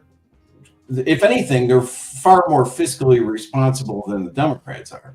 But you may be concerned about immigration, you may be concerned about abortion, but you also have to look at what people vote for and what people look at. It's more than 50% of people believe abortion should be legal. So no, they're not. That's not going to happen. It's not going to be all of a sudden women are going to die because Donald Trump is a dictator. I mean, these things are stuff that really I want to set in motion to say, just chill out a little bit. Okay, it's not going to happen. Do you think? Well, Trump we can't do will that because we fire- have a lot of backseat drivers in the world, and we do have 3 branches of government, which is federal, judicial, and legislative. Okay, and so yeah, we should all let them work this bullshit out. Now let's come to the close because I'm a traditional kind of broad, and I have to go make my gravy from scratch. I haven't eaten today, so we're going to start closing it up. We got 10 minutes. I'm going to let you gentlemen go one by one, ask each other a question, and then afterwards, I'm going to give you each a parting statement and introduction for your channels. Let's go. Let's start with Princess. Do you have any questions for any of the panelists? Sorry, no questions. I'm kind of very tired after days and days of streaming. I need to catch up on my sleep. I I'm gonna do totally that pretty understand. soon, too. How about Yeah. I put you solo, and you want to give a final statement? Yeah, thanks for coming. Thanks for inviting me. Rather, you see, I'm already messing up my words. Thanks for me on Nova. Always happy to speak with you. You guys can give me a sub. Go over to the Princess channel. I'm a very brand new small YouTuber. Help me out. We hit 500. New threshold I'm trying to get. Also, while I'm here, Nova, you should come on the speed dating show on Sunday if you're available. Okay, if I am here on a Sunday, then I will definitely stop by. I'm so glad to have had you here. It's been a pleasure, and you've been a wonderful panelist. Thank you for coming, honey, especially on such short notice. So we're gonna let Princess go because he's extremely tired. So we totally understand that. Dan, did you want to ask any of the people on the panel any questions, and then we'll start moving around and rotating? Oh, wait, hold on 1 second. I almost totally forgot. I'm getting tired. Please forgive me. Let's say hello to the chat one more time. We've got Bold. We got Vids. We have, I said hi to Adam, but I'll say hi again. Hi, Adam. We've got Night Owl, who just came in. We've got Coleman Taylor. And we've got, I believe I said hi to you earlier, Greg S. But if not, hi, honey. How you doing? If anybody who's watching us right now and you haven't yet, please hit like and subscribe. There will be far more to come. And back to our panelists. Hi. Hi. Hi, we're here. We're here. Hi. Dan, did you want to ask anybody any questions? No, I mean, there was a lot of talk and a lot of people going back and forth, and I think that there was some valid points on both sides. There's things I disagree with. I even disagree with some of the people on my own side, but I'm not an economic. I don't do anything in finance. The only thing I look at is, hey, if my balance sheet doesn't equal at the end of the day, there's something wrong. You can't just continue to print money and act like it doesn't exist. It doesn't grow on trees. So that's my only, common sense opinion on the whole financial end of it. Okay. All right. And non-fan, do you have any questions? Or would you like to just give your final statement? I do want to ask Dan one thing. Okay. Dan, do you think Jack Smith will be fired if he doesn't resign before Trump gets in office? I think Jack Smith will probably resign. Do I think he'll get fired if he doesn't resign? I think he will get fired. But it doesn't really matter. Well, to me, it does matter. This is I know we're kind of closing up here, but this to me is like a big threat of the Trump presidency. I think Jack Smith should be allowed to continue his investigation into Eastman, into Giuliani, into Jeffrey Clark, into some of the other co-conspirators, Kenneth Chesebro and James Trupis. And that looks like that will not happen. And these people who I believe there's probable cause to say that they engaged. Okay, let me reverse that. Do you believe that Biden should be investigated for? Yes, and he was. No, he wasn't. Yes, there was a private panel. This is the difference between. This is the thing that I get kind of annoyed with when I talk to people like yourself who you cherry pick things and you make it sound like, oh, well, this is how it's supposed to be, and everybody should be treated in such a way. But we don't pay attention to what happens over here, behind the curtain, while at the same time we are trying to charge a man who's 78 years old, who's never had a misdemeanor in his entire life, with 37 felonies that you actually made up a law in order to charge the man for a felony that wasn't even a misdemeanor to begin with. And that's just one of the many charges that the guy has. So, and Smith, Jack Smith there, he was a hatchet man. They literally brought him in to try and take out Trump. You can argue it all you want, but if Trump did not try to rerun for election, none of this stuff would have ever happened. I would bet $1 million on it. I don't believe that's the case, but one, Biden has been investigated. Her report came out. The reason it didn't recommend charges is because Biden cooperated, and Biden would come off as too old to a jury to be effectively. He's got way more stuff than that. There's way more stuff that goes on than that. I mean, you still got the charisma thing. What's going on with the charisma? Why is there no investigation on that? Come on, we're talking about billions of dollars. Documents. There was an investigation into Hunter Biden. Hunter Biden was actually charged with tax fraud and with lying. Well, yeah, that's good. They had the laptop, and they said, "Hey, this is we have evidence. You don't have a choice." What do you say? Sorry. They had to charge Hunter Biden because they had evidence. If that evidence wasn't brought to Rudy Giuliani, who's also being lawfare persecuted because of his position. That would have been buried. We wouldn't have even known about that laptop if it wasn't made public record. Wouldn't have known it. And it was actually hidden by the DOJ in 2020 or 2019, if you will, before the election, and they knew it was not propaganda. They knew it wasn't a Russian bullshit. They knew it was real, and yet they allowed it to be projected as Russian propaganda, and this was people in the government, in the DOJ. So, as far as I'm concerned, Trump should go in there and just fire everybody, and then hire people who know how to do their job and do it right. Well, your initial claim was that Biden has not been investigated. Hunter Biden's been investigated and charged. Biden's been investigated for years, both from the DOJ, the report about his classified mishandling. The same DOJ that hid the laptop from and called it Russian. Yeah, okay, sure.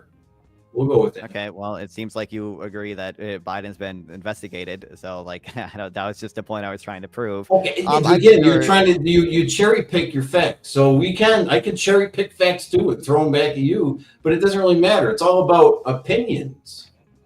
It really is. It's about opinions. So my opinion is that Donald Trump is under. I say actually Biden has been investigated. That's not cherry picking facts. It's me directly refuting it. Oh yeah, no, of course, but the fact is that, and you can't deny the fact, is that there is a banana republic in where we live today, and the reason why Trump is president right now is because the country actually saw it happening and said we can't do this anymore. So, are you aware that the investigation started before he actually decided to rerun? Doesn't matter. I'm also aware that they've already got in the works another impeachment before he's even president. Wait, but your claim was that they did this because they didn't want him to get reelected. That happened way before this happened, within the 6 months that he left the office, and then the DOJ. No. It started, but it would not have been pursued into where it is now. It would not have been. So you're totally fine with them impeaching a private citizen, then, Hornet? It wasn't impeaching. They were trying to charge him. Oh, really? Yeah. But I think the internet says different. Also, I Googled if Trump was putting in, fucking tariffs across the board. There's nothing on Google that even says that, and his website doesn't say it. So I don't think dumb. your statements were correct. Everything. No, you're Don't sit there and call people dumb. Actually, refute it. Okay. Calm down. I mean, I'm not going to be talked down to by an emo kid who refuses to dye his hair black. Okay, calm down. Okay, I got it. Okay. All right. So let's start instituting our final thoughts. I'm going to bring all of you up on the stage and then, give yourself a good plug. All right. Let's start with Trippy because I got to go. No, I don't really have anything to say. Why not? I don't know. All right, then. Okay. I'll tell you later. Okay. All right. Shane? All right, thank you everybody for coming. Please like, subscribe, and comment. And thank you to the left Democrats supporters for coming tonight.